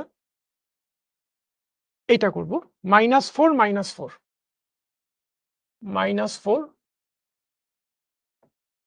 -4, এইটাকে আমরা পোলার স্থানাঙ্কে কনভার্ট করব, মানে r, থিটায় কনভার্ট করব। ঠিক আছে? তাহলে চলো r এর ভ্যালুটা আগে বের করে ফেলি। r এর ভ্যালু হবে √, ভুজের বর্গ যোগ কোটির বর্গ, -4 এর উপরে স্কয়ার যোগ -4 এর উপরে স্কয়ার। এটা কত আসতেছে? এটা আসতেছে 16, এটা আসতেছে 16, এটা আসতেছে 32, ঠিক আছে, এটা আসতেছে 16 গুণন 2 4√2। ওকে, এটা আসছে 4√2। আর এর ভ্যালু পেয়ে গেলাম। এখন এইটা কোন চতুর্ভাগে ভাইয়া আমাকে একটু বলো তো, এটা কোন চতুর্ভাগে? এটা কিন্তু থার্ড চতুর্ভাগে, থার্ড কোয়াড্রেন্টে। যেহেতু থার্ড কোয়াড্রেন্টে, তাহলে থেটা সমান হবে থার্ড কোয়াড্রেন্টের দুইটা ফর্মুলা আছে থেটার ভ্যালু। তার মধ্যে আমরা যে কোনোটা ইউজ করতে পারি। আমরা এটাও নিতে পারি, এটাও নিতে পারি। ঠিক আছে, এটাও নিতে পারি, এটাও নিতে পারি, ইচ্ছা। প্রথমটা যদি নেই, pi plus tan inverse Y by x, pi plus, কোথায় গেল, pi plus tan inverse Y by X. Y এর ভ্যালুও -4, এক্স এর ভ্যালুও -4, কাটাকাটি করলে 1 হবে। মডুলাস অফ 1 মানে হচ্ছে 1। তাহলে পাই প্লাস ট্যান ইনভার্স 1, তাহলে পাই প্লাস পাই বাই 4, তাই না? ট্যান ইনভার্স 1 এর ভ্যালু হচ্ছে পাই বাই 4, পাই বাই 4। তাহলে এটা আসতেছে তোমার 5 পাই বাই 4, 5 পাই বাই 4। আর থেটা, এটা কি আসতেছে? আর এর ভ্যালু 4√2, আর এটা আসতেছে তোমার 5 পাই বাই 4। তুমি চাইলে কিন্তু ওই সূত্রটা ইউজ করতে পারতা, তুমি চাইলে ওই সূত্রটা ইউজ করতে পারতা। আরেকটা সূত্র আছে, এটা ইউজ করলে, এই যে এইটা ইউজ করতে পারতা, তখন মাইনাস আসতো সামনে, নেগেটিভ আসতো। ঠিক আছে, যে সূত্রটা খুশি তুমি সেটা ইউজ করতে পারো, কোনো অসুবিধা নেই। ওকে, এটা গেল। আরেকটা আছে, লাস্ট অঙ্কটা, 4 নাম্বার অঙ্কটা। 4 নাম্বার অঙ্কটা এইটা 5 - 5, বলো এটা কোন চতুর্ভাগে? 5 - 5, এটাকে আমরা পোলার স্থানাঙ্কে কনভার্ট করব, আর কমা থেটাতে কনভার্ট করব। আর হচ্ছে তোমার √ওভার ভুজের বর্গ যোগ কোটির বর্গ, ভুজের বর্গ যোগ কোটির বর্গ। তাহলে এটা আসতেছে, এটাও 25, এটাও 25, মানে হচ্ছে 50। তাহলে এটা আসতেছে তোমার 25 গুণন 2, 25 গুণন 2 মানেই তো 50। 25-এর বর্গমূল হচ্ছে 5, 2 এর বর্গমূল হচ্ছে √2। তা আর এর ভ্যালু হচ্ছে 5√2। এখন থেটা বের করব, যেহেতু এটা ফোর্থ কোয়াড্রেন্টের দুইটা ফর্মুলা আছে, তার মধ্যে যেটা তোমার কাছে ইজি লাগে, এটা একটু বড়, এটা ছোট লাগতেছে, সো এটা ইউজ করি, minus tan inverse Y by X. চাইলে আগেরটা ইউজ করতে পারতা, কোনো সমস্যা নেই। So minus tan inverse modulus of Y by X, Y এর ভ্যালু -5, এটার ভ্যালু হচ্ছে 5। তাহলে এটা আসতেছে কত? মাইনাস ট্যান ইনভার্স, এটা ভাগ করলে -1 আসবে, পরম মান থাকাতে -1টা +1 হয়ে যাবে, -π/4, -π/4। তাহলে আর এর ভ্যালু হচ্ছে 5√2, 5√2, আর থেটার ভ্যালু হচ্ছে -π/4। তোমরা চাইলে -45 ডিগ্রিও লিখতে পারতা, কোনো অসুবিধা নেই। তো 4টা অঙ্কই কিন্তু আমি করে দিলাম। প্রথম অঙ্কটা আমি লিখলাম, এইচএসসি পরীক্ষা যেভাবে করবা ওইভাবে। এইটার মতো করে বাকি 3টা অঙ্ক তোমরা পরীক্ষার খাতায় লিখবা। সো এই 4টা অঙ্কই আমরা যারা যারা ক্লিয়ারলি বুঝছি, ভাইকে একটু ক্লিয়ার লিখে দিও, ঠিক আছে? ঠিক আছে, আমি একটু বলে দিই। তুমি যখন এই সূত্রটা এটা ইউজ করবা, তাহলে তখন একটা উত্তর আসবে, এটা ইউজ করলে আরেকটা উত্তর আসবে। দুইটা উত্তর কিন্তু সমান হবে না, দুইটা উত্তর ডিফারেন্ট হবে, বাট দুইটা উত্তরই সঠিক, দুইটা উত্তরই সঠিক। যেমন এইটা দিয়ে করলে -45 ডিগ্রি পাচ্ছি, তুমি যদি এটা দিয়ে করতা, তাহলে তুমি পাইতা হচ্ছে, কত পাইতা দাঁড়াও হিসাব করে বলি, 360 থেকে 45 বিয়োগ করলে 315 ডিগ্রি আসতো। ঠিক আছে, তুমি যদি এই সূত্রটা দিয়ে করতা, তাহলে থেটার ভ্যালু আসতো 315 ডিগ্রি, আর এটা দিয়ে করলে -45 ডিগ্রি আসতেছে। জিনিসটা কিন্তু একই। জিনিসটা কেন একই আমি একটু বলি। তুমি যে আরেকটা সূত্র দিয়ে করতা, তাহলে আনসারটা আসতো হচ্ছে এটা, 5√2, 315 ডিগ্রি, যদি ডিগ্রিতে লিখি 315 ডিগ্রি আসতো, আর এটা আসছে -45 ডিগ্রি। দুইটা কেন সেম, এটা বুঝতে হবে। দেখো, এইটা হচ্ছে তোমার বিন্দুটার অবস্থান ফোর্থ কোয়াড্রেন্টে। তুমি এই দিক দিয়ে হিসাব করলে 45 ডিগ্রি কোণে ঘুরবা, 45 ডিগ্রি কোণে ঘুরলে তুমি এই রেখাটার উপরে আসতে পারতেছো, কিন্তু ঘুরছো যেহেতু নেগেটিভ দিকে, তাই সামনে মাইনাস, 45 ডিগ্রির সামনে মাইনাস। আর তুমি যদি এই দিকে ঘুরো, তাহলে 315 ডিগ্রি ঘুরতে হবে, কারণ কোনটা বড়, দেখতেই পাচ্ছ কোনটা অনেক বড়। তাহলে এইভাবে ঘুরলে 315 ডিগ্রি ঘুরতে হবে, কিন্তু ঘড়ির কাঁটার বিপরীত দিকে যেহেতু ঘুরছো, পজিটিভ দিকে যেহেতু ঘুরছো, তাই সামনে প্লাস। ক্লিয়ার? দুইটাই কিন্তু আনসার, দুইটাই কিন্তু সঠিক আনসার। ওকে, বুয়েটে চান্স পাইতে হলে কিভাবে পড়ালেখা করতে হবে আদিত্য বলছে। আদিত্য, আমি এই টিপস গুলো আস্তে আস্তে দিব। আমি বলবো, এখন তোমাকে যেটা সাজেস্ট করব, যখন আমি যেটা বুঝাচ্ছি, যেটা বলতেছি, ওইটাতেই ফুল কনসেন্ট্রেশন দাও। ঠিক আছে, কনসেন্ট্রেশনটা জায়গা মতো দাও। এখন আমি ম্যাথ বুঝাচ্ছি, এখন কিন্তু বুয়েটে চান্স পাওয়া নিয়ে চিন্তা করলে হবে না, এখন তুমি জাস্ট এই ম্যাথটাই বুঝো। ঠিক আছে, এখন তাহলে তোমাদের জন্য একটা পোলটা আমি লঞ্চ করে দিই। তোমাদের জন্য একটা পোল লঞ্চ করে দিচ্ছি, দেখি এটা সঠিক উত্তর কয়জন দিতে পারো।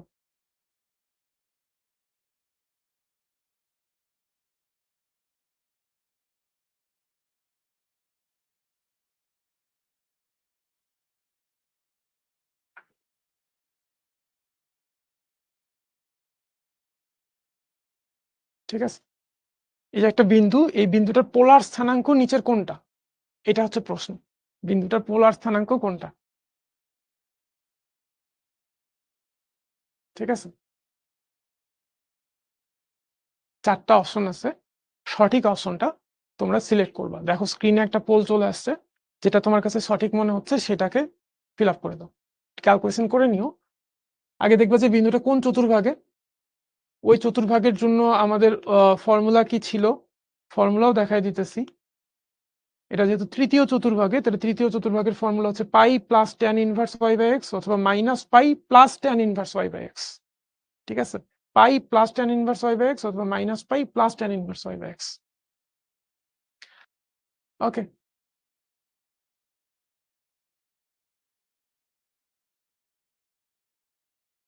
টাইম টাইম শেষ, টাইম শেষ, সোনার বাংলাদেশ।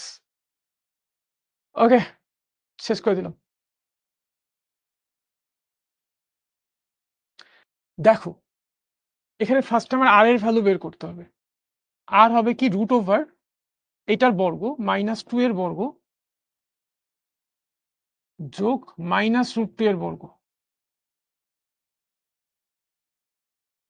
ঠিক আছে, তো এটা হবে হচ্ছে 4, এটা হবে হচ্ছে 2, এটার ভ্যালু হবে √6।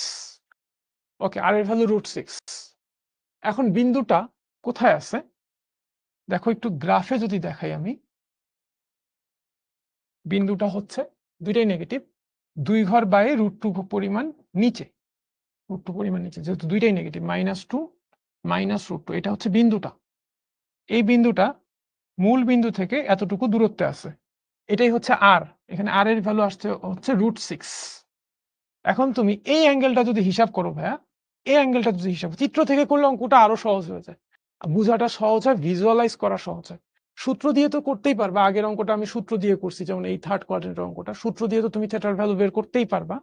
আমি চিত্র দিয়ে করি, চিত্র দিয়ে করলে জিনিসটা ভিজুয়ালাইজ করতে পারবা, জ্যামিতিতে আসলে চিত্রই মেইন। ঠিক আছে, তো চিত্র দিয়ে যদি তুমি করো, আমি এখান থেকে এক কাজ করলাম, এক্স অক্ষের উপর একটা লম্ব আঁকলাম। দেখো, এটা একটা সমকোণী ত্রিভুজ, এই সমকোণী ত্রিভুজে এই কোণটা যদি আলফা হয় ভাইয়া, তাহলে আলফা যদি হয়, খুব ভালো করে দেখো, এটা হচ্ছে এটার ভূমি, এটা হচ্ছে এটা লম্ব, আর এটা হচ্ছে অতিভুজ, অতিভুজের দৈর্ঘ্য হচ্ছে √6। ঠিক আছে, এখন ভূমি কত ভাই, ভূমি কি -2? না ভাই, ভূমি -2 না, ভূমির দৈর্ঘ্য আমি 2 একক বলবো, দৈর্ঘ্য সবসময় ধনাত্মক হয়, ভূমির দৈর্ঘ্য 2 একক বলবো। এটা লম্ব কত, লম্ব কি -√2? না ভাই, শুধু √2। হ্যাঁ, নেগেটিভ থাকলে এটাকে পজিটিভই লিখতেছে। এটা একটা সমকোণী ত্রিভুজ, যার ভূমি 2 একক, লম্ব √2 একক, আর অতিভুজ হচ্ছে √6 একক। ঠিক আছে, এইভাবে চিন্তা করো, নেগেটিভ নেগেটিভ দেখার দরকার নেই, এই জিনিসগুলোই তো আমি মডুলাস দিয়ে ব্যালেন্স করছিলাম। ঠিক আছে, এইভাবে চিত্র দিয়ে করি অঙ্কটা, তাহলে তোমার জন্য সহজ হবে। এখন বলো তো ভাই, আলফার ভ্যালু কত? আলফার ভ্যালু কত? আলফার ভ্যালু হচ্ছে, এখান থেকে তুমি খেয়াল করো, ট্যান আলফা মানে হচ্ছে লম্ব বাই ভূমি, তাহলে আলফা হচ্ছে ট্যান ইনভার্স লম্ব বাই ভূমি। ট্যান ইনভার্স লম্ব কত, লম্ব √2, ভূমি হচ্ছে 2, লম্ব √2, ভূমি হচ্ছে 2, তাহলে এটা আসতেছে ট্যান ইনভার্স 1/√2, √2 আর 2 কাটাকাটি করলে 1/√2, তাহলে 1/√2 এর ভ্যালু কত, 1/√2 এর ভ্যালু হচ্ছে তোমার 45 ডিগ্রি, 45 ডিগ্রি, বা এটাকে তুমি π/4ও বলতে পারো, তাই না? 45 ডিগ্রিকে তুমি আবার কি বলতে পারো, এটাকে তুমি π/4ও বলতে পারো। এটা হচ্ছে আলফার ভ্যালু। তাহলে থেটা কি হবে ভাই? থেটা তো এইটা, এই পুরাটা হচ্ছে থেটা। তাহলে থেটা হবে হচ্ছে তোমার 180 degree plus 45 degree, 180 degree plus 45 degree. তার মানে থেটা হচ্ছে তোমার 225 ডিগ্রি। থেটা আসতেছে 225 ডিগ্রি, 180 প্লাস 45। হ্যাঁ, এই অ্যাঙ্গেলের হিসাবটা কিন্তু গুরুত্বপূর্ণ। তাহলে √6, 225, √6, 225, এটা অপশন রাইট আনসার। বাট থেটার তো আরো একটা ভ্যালু আছে, সেটা হচ্ছে তুমি যদি এইভাবে হিসাব করো, এইটা থেটা, এইভাবে হিসাব করলে এটা হচ্ছে থেটা, ঘড়ির কাঁটার দিকে হিসাব করো, তাহলে ভাই এখানে থেটার ভ্যালু কত আসে খেয়াল করো তো। পুরাটা 180, এতটুকু 45, আলফার ভ্যালু তো 45, পুরাটা 180, আলফার ভ্যালু 45। 180 থেকে 45 বিয়োগ করো, কত হয়?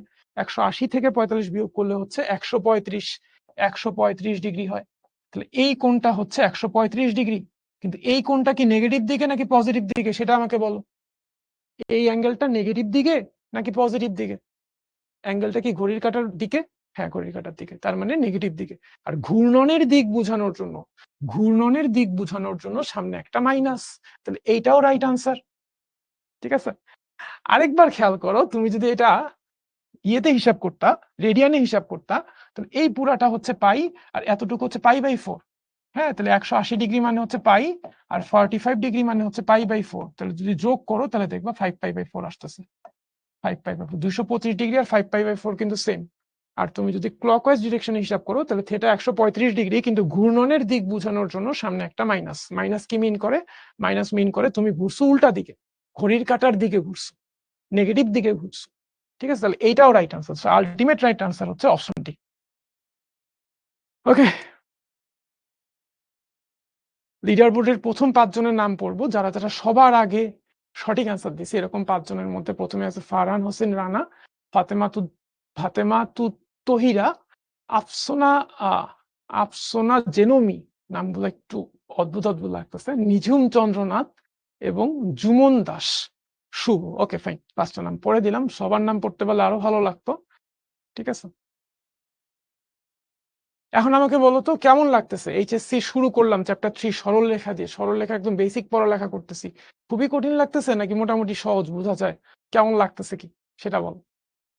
ঠিক আছে, যে কোনো কঠিন জিনিসই কিন্তু তুমি যদি প্র্যাকটিস করো তাহলে কিন্তু আস্তে আস্তে সহজ হয়ে যাবে। সো ক্লাস শেষে তোমার কাজ হচ্ছে আজকে যা যা পড়াইছি পুরোটা ভালো করে আরেকবার শোনা, এবং শোনার সাথে সাথে ক্লাস নোট তৈরি করা, আর কিছু হোমওয়ার্ক আছে, হোমওয়ার্ক গুলো কমপ্লিট করতে হবে। ঠিক আছে, হোমওয়ার্ক গুলো যাওয়ার আগে আমি দিয়ে যাবো।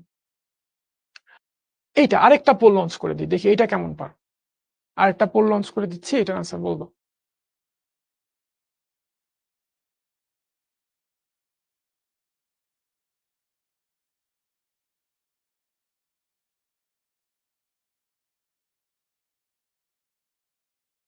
চিত্র এঁকে করলে, এমসিকিউ গুলো যদি তুমি ফিগার ড্র করে করো তাহলে টাইম সেভ হবে অনেক, আবার জিনিসটা ভিজুয়ালাইজ করতে পারবা।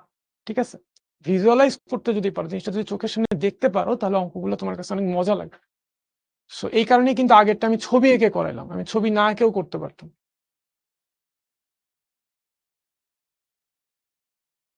এটা বেশি সময় দেওয়া যাবে না, এটা কিন্তু চোখ বন্ধ করে ফেলা যায়। ঠিক আছে,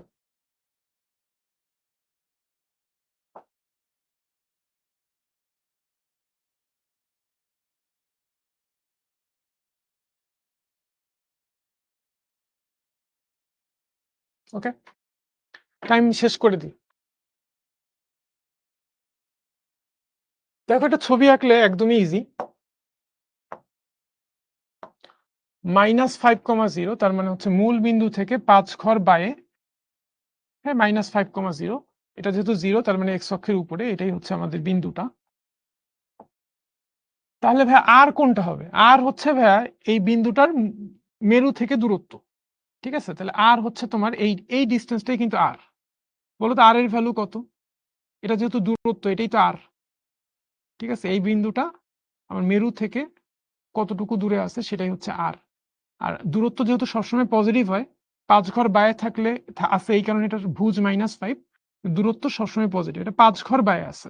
সো এই দুইটা বিন্দুর দূরত্ব কত? মেরু থেকে বিন্দুটার দূরত্ব হচ্ছে 5 একক, তাই আর এর ভ্যালু 5। আর এর ভ্যালু 5। ঠিক আছে, আর এর ভ্যালু কিন্তু -5 না, আর অলওয়েজ 5 হবে, আর অলওয়েজ ধনাত্মক হবে, আর অলওয়েজ পজিটিভ হবে। এখন দেখো এই অ্যাঙ্গেলটাই হচ্ছে তোমার থেটা। এই যে এক্স অক্ষের ধনাত্মক দিকের সাথে যে কোণটা এটাই হচ্ছে থিটা। তাহলে থিটার ভ্যালু কত আসতেছে? থিটার ভ্যালু আসতেছে পাই বা 180 ডিগ্রি। ঠিক আছে? আর তুমি যদি এই দিকে হিসাব করো তাহলে এটাও কিন্তু থিটা। এই দিকে হিসাব করলে এটাও কিন্তু পাই। কিন্তু যেহেতু নেগেটিভ দিকে হিসাব করছো তাহলে মাইনাস পাই। আবার এটাকে মাইনাস 180 ডিগ্রিও তুমি বলতে পারো। ঠিক আছে? যেহেতু নেগেটিভ দিকে তাই সামনে মাইনাস। মাইনাসটা কি মিন করে? মাইনাসটা মিন করে তুমি ঘুরছো ঘড়ির কাঁটার দিকে। ঘূর্ণনের দিকটা বুঝায়। মাইনাস কি বুঝায়? ঘূর্ণনের দিক বুঝায়। তাহলে মাইনাস মানে হচ্ছে ঘড়ির কাঁটার দিকে ঘুরছো 180 ডিগ্রি। আর এখানে প্লাস কিছু নাই মানে প্লাস আছে, মানে ঘড়ির কাঁটার বিপরীত দিকে ঘুরছে 180 ডিগ্রি। তাহলে এখানে সবগুলাই রাইট আনসার। আর এর ভ্যালু সবগুলাই 5, 180 হতে পারে, মাইনাস 180 হতে পারে, পাইও হতে পারে। অপশন ডি হচ্ছে সবগুলাই। ঠিক আছে? ওকে, সবার প্রথমে যে আনসার করছো সে হচ্ছে মাহমুদুল হাসান, ভেরি গুড। আলভিন, ফারহান হাসিন রানা, নিঝুম চন্দ্রনাথ এবং Sakib Al Hasan, very good, thank you.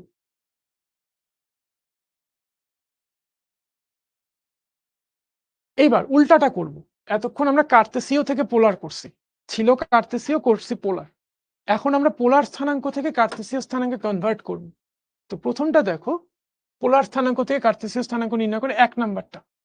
ঠিক আছে? এখানে এখানে কার্তেসীয় স্থানাঙ্কে কি দেওয়া থাকে ভাই? আর কমা থিটা দেওয়া থাকে, তাই না? এখানে আর এর ভ্যালু হচ্ছে তোমার 1 আর থিটার ভ্যালু হচ্ছে 150 ডিগ্রি, তাই তো? এটাই তো। তাহলে এটাকে আমরা কার্তেসীয় স্থানাঙ্কে কনভার্ট করব। আমি লিখব ধরি বিন্দুটির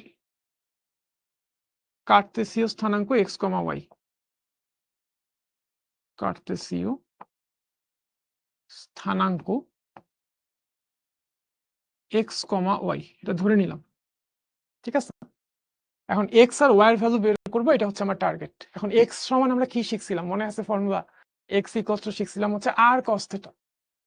x আমরা শিখছিলাম r cos θ, y শিখছিলাম r sin θ। এই যে x r cos θ, y r sin θ। এই ফর্মুলাটা এবার আমরা ইউজ করব। x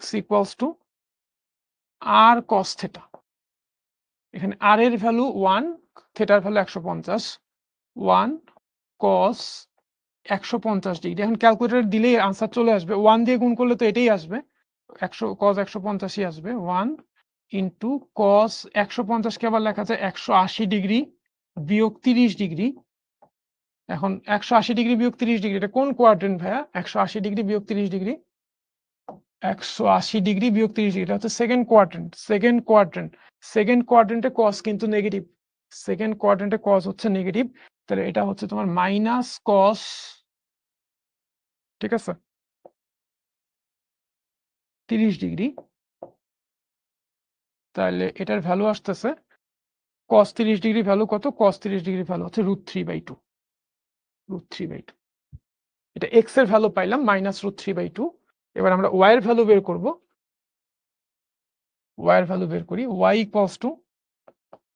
r sin θ, r এর ভ্যালু 1, এই যে r এর ভ্যালু 1, থিটার ভ্যালু 150, sin 150, এটাকে আমরা লিখতে পারি 1 ইন্টু sin 180 ডিগ্রি বিয়োগ 30 ডিগ্রি। সেকেন্ড কোয়াড্রেন্ট যেহেতু, সেকেন্ড কোয়াড্রেন্টে সাইন পজিটিভ, সেকেন্ড কোয়াড্রেন্ট যেহেতু সাইন পজিটিভ, তাহলে এটা হচ্ছে তোমার সাইন 30 ডিগ্রি।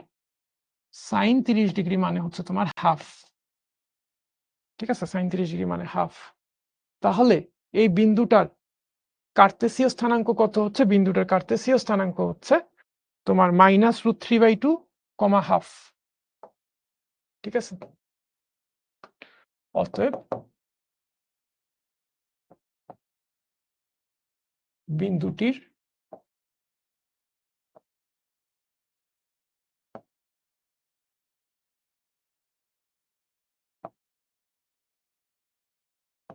কার্তেসীয় স্থানাঙ্ক মাইনাস √3/2, হাফ। শেষ, শেষ। তুমি চাইলে ক্যালকুলেটর দিয়ে ক্যালকুলেট করলে এই ক্যালকুলেশন গুলোও করতে হতো না। যেমন এইটা 2 নাম্বারটা যদি আমি করে দিই ভাই, 2 নাম্বারটা খুব ইজিলি করে দিব। x আর y বের করতে হবে। x r cos θ, আর এক্স ইকুয়ালস টু কি r cos theta. Okay fine, r এর ভ্যালু 2 আর থেটার ভ্যালু মাইনাস পাই বাই 6, তাহলে 2 কস মাইনাস পাই বাই 6, ঠিক আছে। আর ওয়াই ইকুয়ালস টু হচ্ছে 2 সাইন মাইনাস পাই বাই 6। এখন দেখো তো ক্যালকুলেটরে ক্যালকুলেট করে কত আসে। মাইনাস পাই বাই 6 মানে হচ্ছে 30 মাইনাস 30 ডিগ্রি, তাই না? তাহলে এটা হচ্ছে 2 কস, এটা আসতেছে তোমার √3, এটা আসতেছে √3, আর এটা যদি আমি কসটাকে সাইন করে দিই, তাহলে এটা আসতেছে -1, ঠিক আছে। তাহলে 2 comma minus pi by 6, 2 comma minus pi by 6, এই বিন্দুটাকে যখন তুমি পোলার স্থানাঙ্কে কনভার্ট করতেছো, কার্টেসীয় স্থানাঙ্কে কনভার্ট করতেছো, তখন বিন্দুটার স্থানাঙ্ক হচ্ছে √3, -1, ঠিক আছে। √3, -1 মানে ফোর্থ কোয়াড্রেন্ট। আমরা কি বুঝছি অঙ্কটা? এই দুইটা অঙ্ক যারা যারা ক্লিয়ার, ভাইয়াকে একটু ক্লিয়ার লিখে জানাতো। ওকে,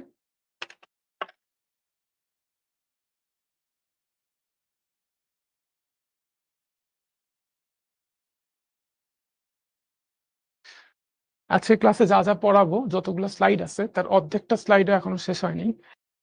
কারণ ভাই প্রথম ক্লাসে এত প্রেশার কেন? প্রথম ক্লাসে অনেক প্রেশার, আমি গল্পও করতে পারতেছি না ঠিকঠাক মতো। কারণ হচ্ছে ভাই এটাই এইচএসসি, এটাই লাইফ।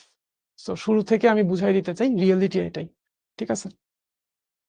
তোমাদের মধ্যে অনেকেই আছো যারা হচ্ছে এই মাঝখানের যে সময়টা, এই যে এসএসসি পরীক্ষার পর থেকে এই মাঝখানের যে টাইমটা, এই টাইমটা কিন্তু কাজে লাগাই ফেলছো। অনেক স্মার্ট ছেলে পেলে আছে যারা হচ্ছে শিখতে আগেই এনরোল করে ফেলছে এবং এইচএসসি 26 ব্যাচের ক্লাসগুলো করে ফেলছে। আমাদের প্রিভিয়াস ইয়ারে যে ক্লাসগুলো হয়েছিল সেই ক্লাসগুলো কিন্তু শিখো অ্যাপে অ্যাভেলেবল। সো ওরা কিন্তু দেখে নিয়ে অলরেডি এগুলো শিখে ফেলছে, এখন জাস্ট রিভিউ করতেছে, ঠিক আছে। সো এই আর কি বিষয়টা। তো এটাই হচ্ছে স্মার্টনেস ভাই। সবাই একসাথে জার্নিটা শুরু করতেছো, একসাথে শেষ করবা, বাট জার্নিটা সবার একরকম হবে না। এক একজন এক একভাবে প্রিপারেশন নিবে, এক একজনের স্মার্টনেস এক এক রকম। স্মার্টেস্ট পিপলরাই কিন্তু সার্ভাইভ করবে। সার্ভাইভাল ফর দ্য ফিটেস্ট, আর smartest people are the fittest ones. এবার এই পোলটা, ঠিক আছে, এই পোলটা 3 নাম্বার পোলটা। ওকে, হয়ে গেল।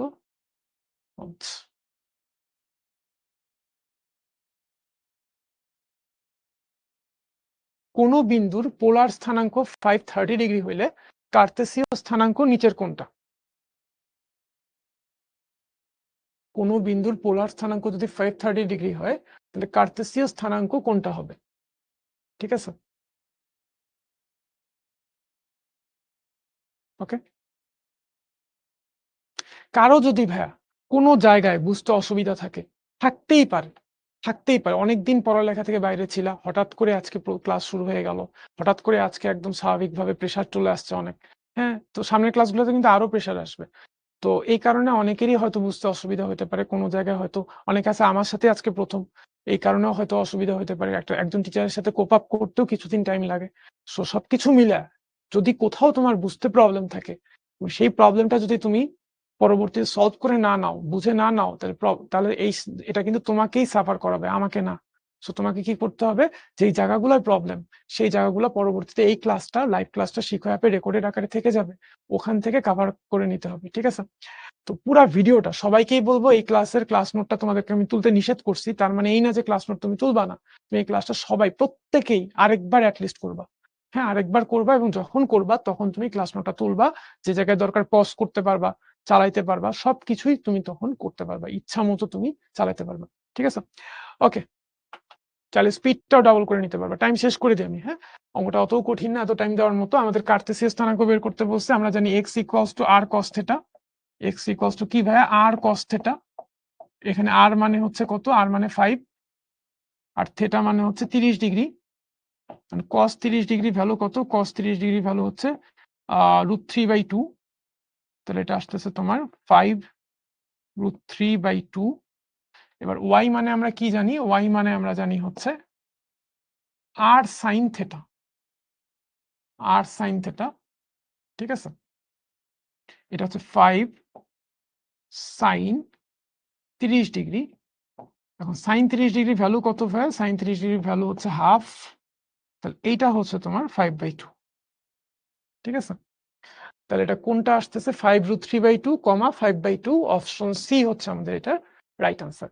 সো রাইট আনসার যারা যারা দিছো, এটা অনেকেই রাইট আনসার দিছে, এটা অনেক সহজ হয়ে গেছে মনে পোলটা। তাদের মধ্য থেকে সবার প্রথমে দিছে হচ্ছে Abdur Rahman, very good. Shakib Al Hasan, Nura, Alvin, Nishat তামাসুম, প্রথম 5 জনের নাম পড়ে ফেললাম, ঠিক আছে?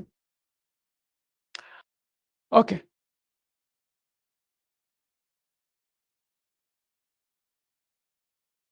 ওকে।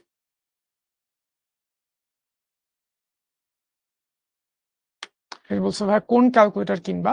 এইচএসসি 25 ব্যাচ, হ্যাঁ, যারা হচ্ছে এইচএসসি পরীক্ষা কিছুদিন আগে দিল, তাদের দেখবা যে পরীক্ষার কিছুদিন আগে বোর্ড থেকে ক্যালকুলেটর লিস্ট দিছিল, হ্যাঁ, তো ওই লিস্ট অনুসারে যে কোনো একটা ক্যালকুলেটর তুমি কিনতে পারো। কারো যদি লিস্টটা না থাকে আমাকে নক দিও, আমি দিয়ে দিব না। ওকে, এইটা এবার দেখো, এই পোলার সমীকরণে প্রকাশ করব। এই 3টা ইকুয়েশন আছে, এই 3টা ইকুয়েশনে এক্স ওয়াই আছে, কার্তেসীয় সমীকরণ এগুলা। এক্স ওয়াই থাকলে সেই সমীকরণটাকে বলবো হচ্ছে কার্তেসীয় সমীকরণ। বাই দা ওয়ে, সমীকরণ মানে কি? সমীকরণ মানে হচ্ছে যেখানে সমান চিহ্ন আছে, যেখানে সমান চিহ্ন আছে, সমান চিহ্নের বাইরে কিছু একটা আছে, ডানে কিছু একটা আছে, সেটাই হচ্ছে সমীকরণ, ঠিক আছে?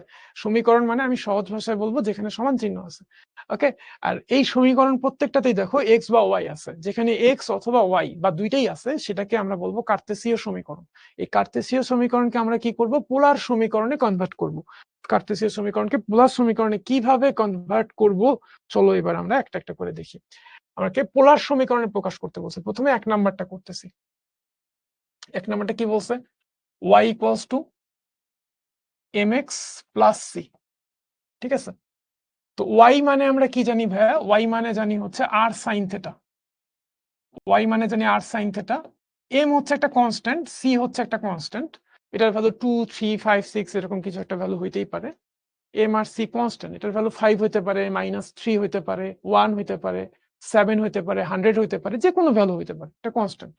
আর x এর মানে কি? x মানে হচ্ছে r cos থিটা, x মানে হচ্ছে r cos theta plus c।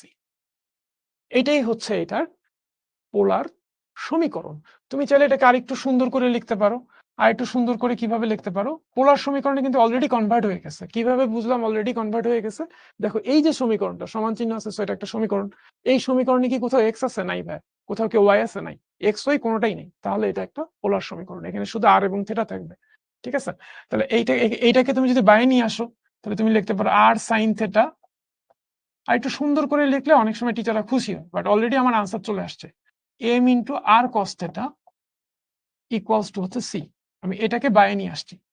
এখন দেখো আর কে তুমি যদি কমন নাও, তাহলে তুমি পাচ্ছ sign theta minus m cos theta equals two পাচ্ছ c। তাহলে এখান থেকে তুমি আর এর ভ্যালু পাচ্ছ আর ইকুয়ালস টু c ভাগ এইটা, c divided by sine theta minus m cos theta. এটা হচ্ছে আর এর ভ্যালু পাচ্ছি, ঠিক আছে? শেষ, এটাই হচ্ছে আনসার। এটা 1 নাম্বারটা আনসার, শেষ, ঠিক আছে? তো বুঝছি 1 নাম্বারটা। ভাইয়া ব্রেক দেন, এখনই ছুটি দিয়ে দেবো ভাই ইরশাদ। এটাই এইচএসসি ভাইয়া, আমি শুরুতেই রিয়েলিটি বলছি। হ্যাঁ, এই যে তুমি ব্রেক চাচ্ছ, তোমার ব্রেন কিন্তু লোড হয়ে গেছে, অনেকেরই হয়ে গেছে। এখন কি করতে হবে? শুরু থেকে নিজেকে পুশ করতে হবে, না আমাকে আরেকটু টিকে থাকতে হবে। হ্যাঁ, একটু একটু করে পুশ করতে করতে একসময় দেখবে যে তুমি 6 ঘন্টা 7 ঘন্টা টানা ক্লাসও করতে পারতেছো, ঠিক আছে? আমরা কিন্তু 6-7 ঘন্টার ক্লাসও কিন্তু অনেক সময় নেই, যদি দরকার পড়ে। অফলাইনে তো অহরহ নিতাম, ঠিক আছে? এবার হচ্ছে 2 নাম্বার ম্যাথটা করবো আমরা। 2 নাম্বার ম্যাথটা একই রকম, জাস্ট রিল্যাক্স মোডে দেখে যাও, কোনো কিছু তুলতে হবে না, কিচ্ছু করতে হবে না, ঠিক আছে? কিচ্ছু করতে হবে না ভাই। ব্রেক দিতে পারতেছি না কারণ একটু পরে আমার আরেকটা ক্লাস আছে। তো এখন ব্রেক দিলে ওই ক্লাসটা আমার দেরি হয়ে যাবে, ঠিক আছে? ওরা ওয়েট করে আছে। সো আমরা শেষ করে দিব, এখনই শেষ করে দিব, বেশি দূর যাব না। দেখো এইটা কিচ্ছু করতে হবে না, কিচ্ছু করতে হবে না, ঠিক আছে? এই যে রিয়ান গাজী বলছে ভাইয়া 1 আওয়ার আরো থাকতে পারবো। হ্যাঁ ভাইয়া 1 আওয়ার থাকতে পারো, তার মানে তুমি টানা 2 ঘন্টা ক্লাস করতে পারো। তাহলে নিজেকে আরো পুশ করতে হবে, কিভাবে 3 ঘন্টা ক্লাস করা যায়, কিভাবে আমার কনসেন্ট্রেশন বাড়ানো যায়, ঠিক আছে? ওকে, পুশ করবা, অলওয়েজ নিজেকে পুশ করবা, ঠিক আছে? তোমরা আসলে মনের দিক থেকে অনেকেই অনেক কিছু করতে পারো না, তোমাদের সমস্ত অবস্টাকেল আসলে তোমাদের মনে, ঠিক আছে? বলা হয় হচ্ছে যা real disability is in your mind. আমাদের সকল প্রতিবন্ধকতা আমাদের মনে। তো আমরা যদি মনটাকে কনভিন্স করতে পারি তাহলে আমাদের সাফল্য আসলে কোনো কঠিন কিছু না। ঠিক আছে?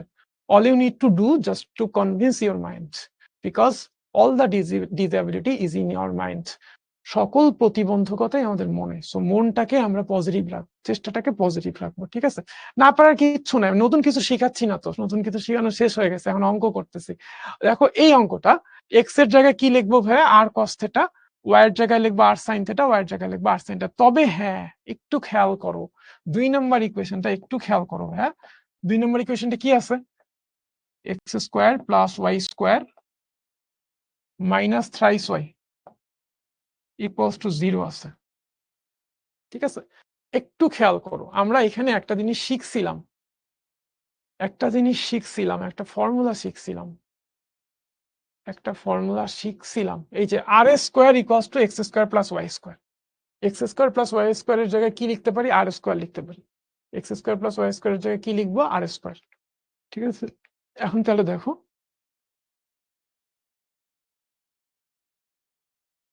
এই যে এখানে X square plus Y square আছে না? এতটুকুর জায়গায় আমি লিখতে পারি আর স্কোয়ার মাইনাস 3y, ওয়াই এর জায়গায় কি লিখতে পারি? আর সাইন থেটা ইকুয়ালস টু 0। শেষ, আনসার চলে আসছে, এটাই আনসার। বাট টিচারের খুশির জন্য আমি এটাকে আরেকটু সিম্পলিফাই করব, বা আর স্কোয়ার ইকুয়ালস টু, এটাকে ডান দিকে নিয়ে যাই, 3r সাইন থেটা। এখন দেখো উভয় পক্ষ থেকে একটা আর কাটা যায়, উভয় পক্ষকে আর দিয়ে ভাগ করা যায়, বা এই আরটাকে এই পাশে নিয়ে আসলে এটা হচ্ছে R equals to 3 sine theta. এটাই answer. R equals to 3 sine theta, এটাই আনসার। শেষ। ঠিক আছে? 3 নাম্বারটা নিজেরা ট্রাই করবা, এক্স এর জায়গায় আর কস থেটা লিখবা, ওয়াই এর জায়গায় আর সাইন থেটা লিখবা। শেষ। 3 নাম্বারটা নিজেরা ট্রাই করবো, এটা হচ্ছে আমাদের এইচডব্লিউ। এইচডব্লিউ কিভাবে সাবমিট করব? নিয়ম জানি এইচডব্লিউ সাবমিট করার। তোমাদের শিখর এই যে এইচএসসি 27 ব্যাচের সায়েন্সের যে গ্রুপটা খোলা হয়েছে, ফেসবুক গ্রুপটা, ওই গ্রুপে, পেইড গ্রুপটাতে, ওই গ্রুপে আমরা হচ্ছে স্ক্রিনশট দিব হোমওয়ার্কটার, তারপরে তুমি খাতায় সলভ করে ছবি তুলে আপলোড করবা। ঠিক আছে? আর তোমার হোমওয়ার্কটা হয়েছে কিনা এটা বুঝার ওয়ে কি? অনেকগুলো ওয়ে আছে, তার মধ্যে একটা হচ্ছে অন্যরা হোমওয়ার্ক সাবমিট করতেছে, ওদের হোমওয়ার্ক গুলো একটু দেখো। হইতে পারে তুমি একটা হোমওয়ার্ক নিয়ে আটকায় গেছো, পারছো না, তাহলে একটা কাজ করো, এআই এর হেল্প নাও। এখন আর্টিফিশিয়াল ইন্টেলিজেন্স তোমার হোমওয়ার্ক করে দিবে, বাট আগে নিজে ট্রাই করো। নিজে ট্রাই করে আটকায় গেলে তুমি তখন এআই এর হেল্প নাও। এআই এর হেল্প নিয়ে তুমি মিলায় দেখো যে তুমি কোথায় আটকাইছিলা। ঠিক আছে? আর নিজে আগে ট্রাই করতে হবে। এবার উল্টাটা, কার্তেসীয় সমীকরণে প্রকাশ করো। কার্তেসীয় সমীকরণে প্রকাশ করা, আগেরটা কি করছিলাম? পোলার সমীকরণে প্রকাশ করছিলাম। কার্তেসীয় সমীকরণ দেয়া ছিল, এক্স আর ওয়াই যুক্ত সমীকরণ দেয়া ছিল, পোলার সমীকরণে কনভার্ট করছিলাম। এখন উল্টাটা, পোলার সমীকরণ দেওয়া আছে, কার্তেসীয় সমীকরণে প্রকাশ করতে হবে। ঠিক আছে? ওকে, আসো এইটা 1 নাম্বারটা, r equals two 2a cos theta, r equals two 2a cos theta. এইটাকে আমরা এখান থেকে আর এবং থেটাকে আমি রিমুভ করে দিব। কি করব? আর এবং থেটাকে রিমুভ করে দিব, শুধুমাত্র এক্স আর ওয়াই নিয়ে আসবো। তো কি করব? আমি উভয় পক্ষকে একটা আর দিয়ে গুণ করব। উভয় পক্ষকে আর দিয়ে কেন গুণ করব? গুণ করলে একটা সুবিধা আছে, বাম পক্ষকে আর দিয়ে গুণ করলে আর স্কোয়ার হবে, ডান পক্ষকে আর দিয়ে গুণ করার সময় আরটাই কস থেটার সাথে লিখলাম, আরটা কস থেটার সাথে লিখলাম। হ্যাঁ, এই আরকে আর দিয়ে গুণ করলাম আর স্কোয়ার, এই পুরাটাকে আর দিয়ে গুণ করলাম আর কস থেটা, একটু আলাদা করে লিখলাম। উভয় পক্ষকে আর দিয়ে গুণ করলাম, সাথে একটু ব্র্যাকেটে সাইড নোট লিখতে পারো যে উভয় পক্ষকে আর দিয়ে গুণ করে। এখন দেখো তো ভাই, আর স্কোয়ার মানে আমরা শিখছিলাম কিন্তু x square plus Y square, r square মানে শিখছিলাম এটা, যে x square plus Y square, r square মানে কিন্তু শিখছিলাম। আর টুয়াইসে আর কস থেটা মানে কি? আর কস থেটা মানে হচ্ছে এক্স। তাহলে আমি এটাকে কি লিখতে পারি? যে x square plus Y square minus টুয়াইসে এক্স ইকুয়ালস টু 0। শেষ। শেষ। আর দুইটা অঙ্ক আছে, দুইটা অঙ্ক হইলেই ক্লাস শেষ হয়ে যাবে। সো আমরা একটু ওয়েট করি। হ্যাঁ, সো এটাই আনসার। হ্যাঁ, রেকর্ডিং ক্লাস নাফিসা জিজ্ঞেস করছো কি এখনই দেখবো? তুমি এখন একটু রেস্ট নাও, পরের ক্লাসটার আগে যদি সময় থাকে রেস্ট নিয়ে, তাহলে পরের ক্লাসের আগেও দেখতে পারো, বা পরে তুমি তোমার ফ্রি টাইমে দেখে নাও। দেরি করো না, ফেলে রাখো না। হ্যাঁ, এটা যে কোনো সময় তুমি দেখতে পারবা, বাট যত তাড়াতাড়ি সম্ভব ফ্রি মাইন্ডে দেখবা, যাতে করে ক্লাসটা তোমার জন্য ইফেক্টিভ হয়। প্রথমটা শেষ কিন্তু, এবার শুধু দ্বিতীয়টা। দ্বিতীয়টা কি বলছে? r into 1 plus cos theta equals to হচ্ছে 2। এটাকে আমি লিখতে পারি r ইকুয়ালস টু হচ্ছে 2। লিখতে পারি না ভাই? লিখতে পারি তো। এখন দেখো তো তারপরের লাইনে আমি লিখতে পারি r equals to 2 minus r cos theta. এটাও লিখতে পারি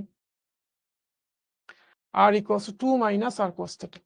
আর দিয়ে প্রথমে গুণ করলাম, এটাকে ডান দিকে নিয়ে গেলাম 2 minus r cos theta, by আছে হচ্ছে r। ওকে, এখন r এর ভ্যালু আমরা কি শিখছিলাম? r এর ভ্যালু হচ্ছে root over X square plus Y square. r এর ভ্যালু বসাই দিলাম ইকুয়ালস টু 2 মাইনাস এই যে r cos থিটা, ভাই r cos থিটা মানেই হচ্ছে x, x equals to r cos theta. এখন দুই পাশে যদি আমি বর্গ করি, দুই পাশে যদি আমি বর্গ করি তাহলে কি হবে? এটা হবে x square plus Y square, আর এটা হবে কি? এটা হবে হচ্ছে 4 minus 4x plus x square. a minus B whole স্কোয়ারের ফর্মুলা এখানে একটু লিখে দিব, উভয় পক্ষকে বর্গ করি, উভয় পক্ষকে বর্গ করি। ঠিক আছে, দেখো এই এক্স স্কোয়ার আর এই এক্স স্কোয়ার কাটা যাবে, তাহলে আমি এখান থেকে পাচ্ছি বা Y square equals to 4 minus 4x, 4টাকে যদি কমন নাও 1 মাইনাস এক্স। এটাই আনসার, এটাই আনসার। সো 2 নাম্বারটাও কিন্তু শেষ হয়ে গেল। 3 নাম্বারটা করে দিব নাকি হোমওয়ার্ক দিব বলো? 3 নাম্বারটা আসলে এখানে একটা ব্যাপার আছে, একটা ফর্মুলা তোমাদের শিখতে হবে। ত্রিকোণমিতি যখন তোমরা পড়বা তখন এই ফর্মুলাটা তোমাদেরকে আমরাই শিখাবো। তোমাদের কোয়ার্টার 1 এ ত্রিকোণমিতি আছে, তো ত্রিকোণমিতির একটা ফর্মুলা আছে cos 2 এর ফর্মুলা। তো ত্রিকোণমিতির ফর্মুলাটা একটু লিখে দেই, এখন আপাতত জেনে রাখো, এটা পরে তোমাদেরকে দেখানো হবে যখন ত্রিকোণমিতি ক্লাস হবে। cos 2 এর একটা ফর্মুলা আছে, সেটা হচ্ছে cos স্কোয়ার এ মাইনাস সাইন স্কোয়ার এ। এই ফর্মুলাটা একটু ইউজ করতে হবে, cos 2 এর ফর্মুলা, ত্রিকোণমিতি চ্যাপ্টারের। এই চ্যাপ্টারের না কিন্তু এটা, কিন্তু এই চ্যাপ্টারে এই ফর্মুলাটার প্রয়োগটা দেখতে হবে। ঠিক আছে, ওকে ফাইন। তো 3 নাম্বার ইকুয়েশনটা দেখো কি বলছে, r square equals to a square cos 2 theta. আমি যদি ওই ফর্মুলাটা ইউজ করি, r square equals to a square cos 2 থিটার জায়গায় আমি এই ফর্মুলাটা ইউজ করবো, এর জায়গায় থিটা। cos 2 থিটা মানে হচ্ছে cos square theta minus sine square theta, এই ফর্মুলাটা ইউজ করতেছি। cos square theta minus sine square theta. ঠিক আছে, ওকে। দেখো এখন যে কাজটা করব, আমি এটাকে গুণ করে দিব, আর স্কোয়ার সমান এ স্কোয়ার দিয়ে গুণ করে দিই, a square cos square theta minus a square sine square theta. এবার আরেকটা কাজ করব, আমার টার্গেট কিন্তু আর এবং থিটাকে রিমুভ করা, এর বদলে এক্স ওয়াই নিয়ে আসা, কার্টেসিয়ান সমীকরণে কনভার্ট করতেছি। আমি একটা কাজ করব, উভয় পক্ষকেই আর স্কোয়ার দিয়ে গুণ করব। তো উভয় পক্ষকে যদি আর স্কোয়ার দিয়ে গুণ করি, এটাকে আর স্কোয়ার দিয়ে গুণ করলে হবে r to the power r square into R square, মানে আর স্কোয়ারের উপরে হোল স্কোয়ার হবে। হ্যাঁ, এটাকে যদি আর স্কোয়ার দিয়ে গুণ করি, আর স্কোয়ার ইন্টু আর স্কোয়ার এইভাবেও লিখতে পারি আমি। হ্যাঁ, আর স্কোয়ার ইন্টু আর স্কোয়ার, উভয় পক্ষকে আর স্কোয়ার দিয়ে গুণ করতেছি, এইটাকেও আর স্কোয়ার দিয়ে গুণ করব। এটাকে আমি লিখতে পারি a square r square cos square theta minus এটাকে আর স্কোয়ার দিয়ে গুণ করলে a square r square sine square theta. উভয় পক্ষকে আর স্কোয়ার দিয়ে গুণ করছি। ঠিক আছে, তাহলে কি হচ্ছে দেখো এবার, এই আর স্কোয়ারের মানে হচ্ছে তোমার X square plus Y square, এই আর স্কোয়ার মানে হচ্ছে তোমার X square plus Y square. ঠিক আছে, আচ্ছা এটা একটু পরেই লিখি, আর স্কোয়ার ইন্টু আর স্কোয়ার, তাহলে এটাকে লিখতে পারি আর স্কোয়ার হোল স্কোয়ার।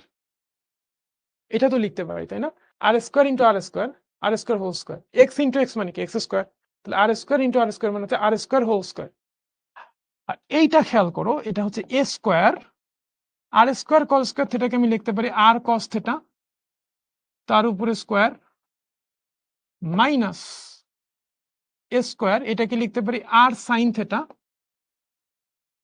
তার উপরে স্কোয়ার। ঠিক আছে, আর স্কোয়ার কস স্কোয়ার থিটাকে লিখলাম আর কস থিটা তার উপরে স্কোয়ার আর সাইন থিটা তার উপরে স্কোয়ার। এবার আসো ব্র্যাকেটের উপরে স্কোয়ার আছে আর ব্র্যাকেটের মাঝখানে আছে হচ্ছে আর স্কোয়ার। এই আর স্কোয়ারের ভ্যালু হচ্ছে তোমার X square plus Y square.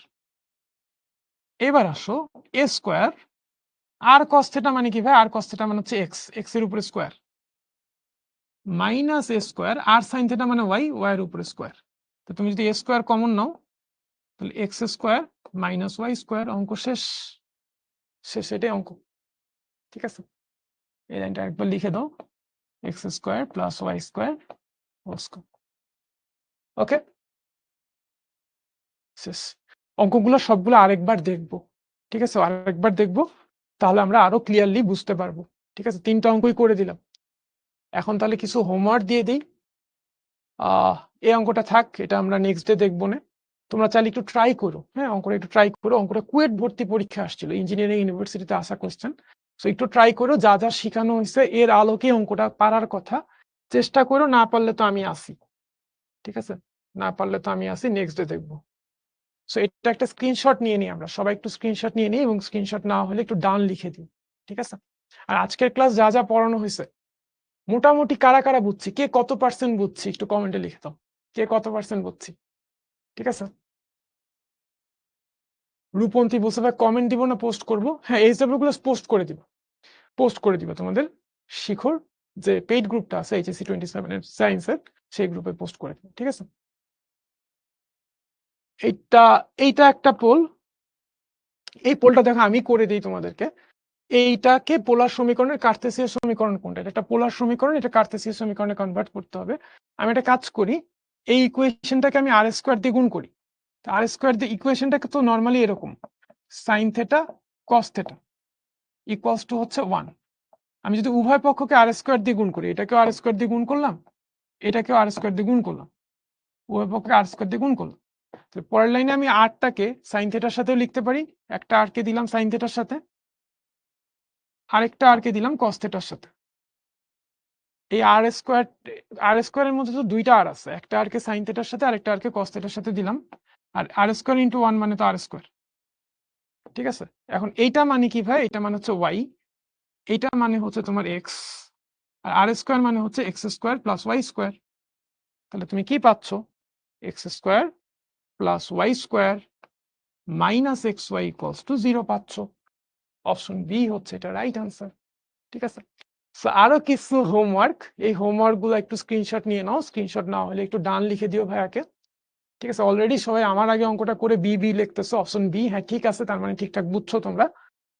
ওকে, একটু স্ক্রিনশট নিয়ে নিও।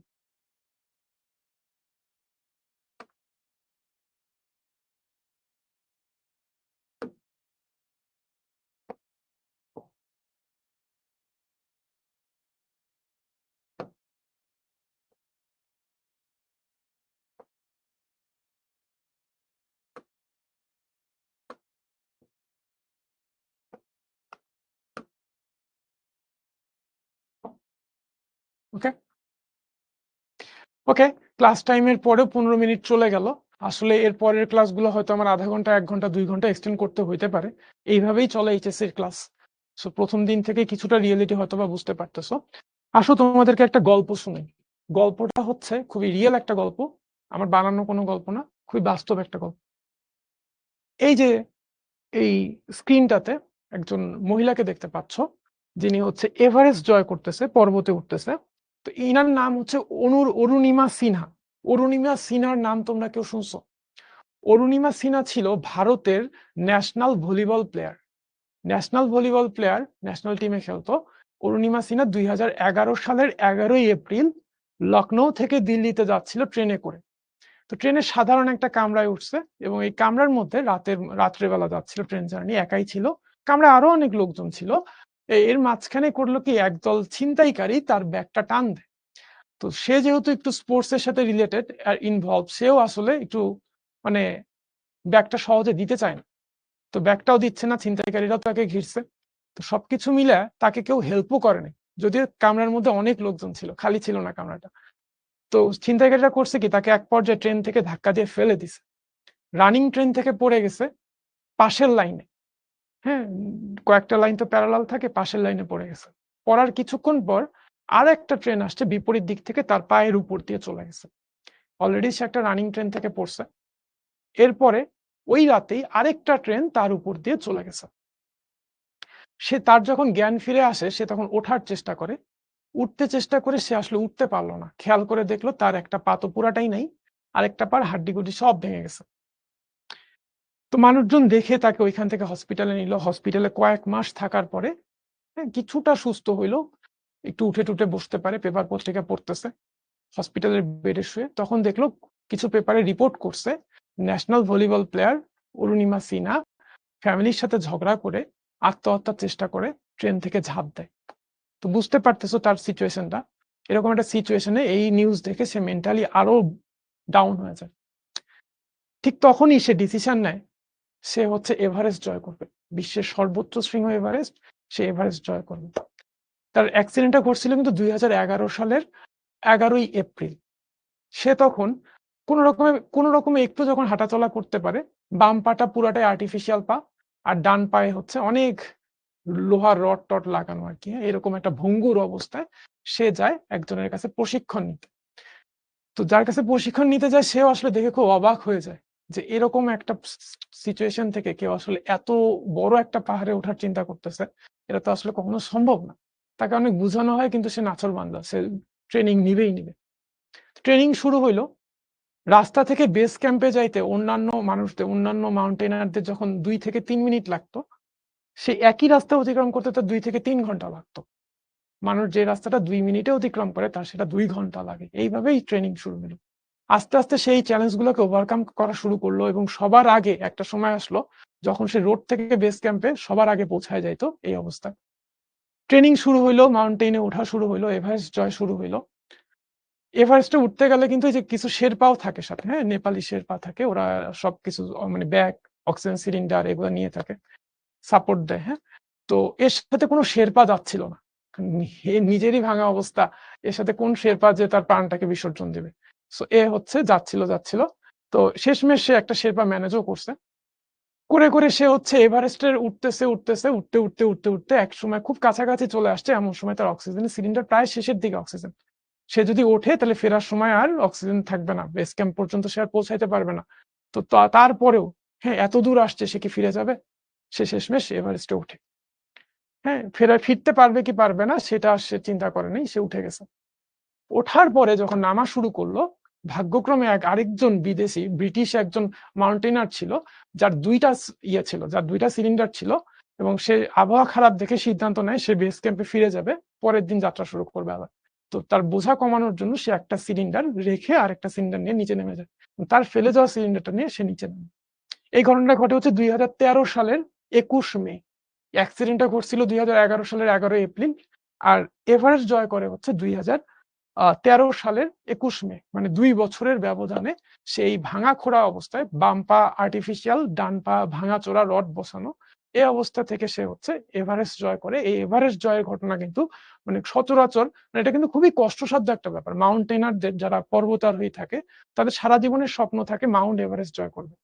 সো এরকম একজন মহিলা যে ভাঙা পা নিয়ে ২ পাই অলমোস্ট অচল যে এভারেস্টটা জয় করে দেখায়। সো মানুষের ইচ্ছা শক্তি থাকলে আসলে যেকোনো কিছুই করা সম্ভব। সো তোমাদের হয়তো ড্রিম আছে অনেক। বুয়েটে চান্স পাইতে হবে, মেডিকেলে চান্স পাইতে হবে, ঢাকা ইউনিভার্সিটিতে চান্স পাইতে হবে। তো এই স্বপ্নগুলো অনেকের কাছেই মনে হচ্ছে আমাকে দিয়ে কি সম্ভব? এরকম একজন পঙ্গু মহিলা ২ পা অচল অবস্থায় যদি এভারেস্ট জয় করতে পারে ২ বছরের মধ্যে, ইন্টার লাইফটা তোমারও ১.৫ বছর। সো ভর্তি পরীক্ষা আসতে ২ বছরের কাছাকাছি। তুমি কেন পারবা না? এতদিন যা ঘটছে। এখন থেকেও তুমি যদি ফাইট ব্যাক করো, এখন থেকেও তুমি যদি একদম স্ট্রং ডিটারমিনেশন নিয়ে আগাও, তোমার বেস্ট এফোর্টটা তুমি যদি তোমার পড়াশোনাতে দাও, তোমার ফুল কনসেনট্রেশন যদি পড়াশোনাতে দাও, তাহলে ভাই তোমার পক্ষেও সম্ভব তোমার স্বপ্নটাকে ছুঁয়ে দেখা। যেমনটা এই অরুণিমা সিনহা করছে। সো মোরাল হচ্ছে the peak of Everest is not higher than the will of a determined heart. হ্যাঁ, তুমি যদি দৃঢ় প্রতিজ্ঞ থাকো তাহলে তোমার ইচ্ছা শক্তির কাছে এভারেস্টের চূড়াও মাথা নত করো। ঠিক আছে? সো সবাই তোমাদের ইচ্ছা শক্তি নিয়ে স্ট্রং ডিটারমিনেশন এবং একই সাথে স্ট্রং এফোর্ট নিয়ে আগাও। আশা করি তোমাদের স্বপ্ন তোমাদের হাতে ধরা দিবে। আজকে এ পর্যন্তই। দেখা হবে নেক্সট ক্লাস।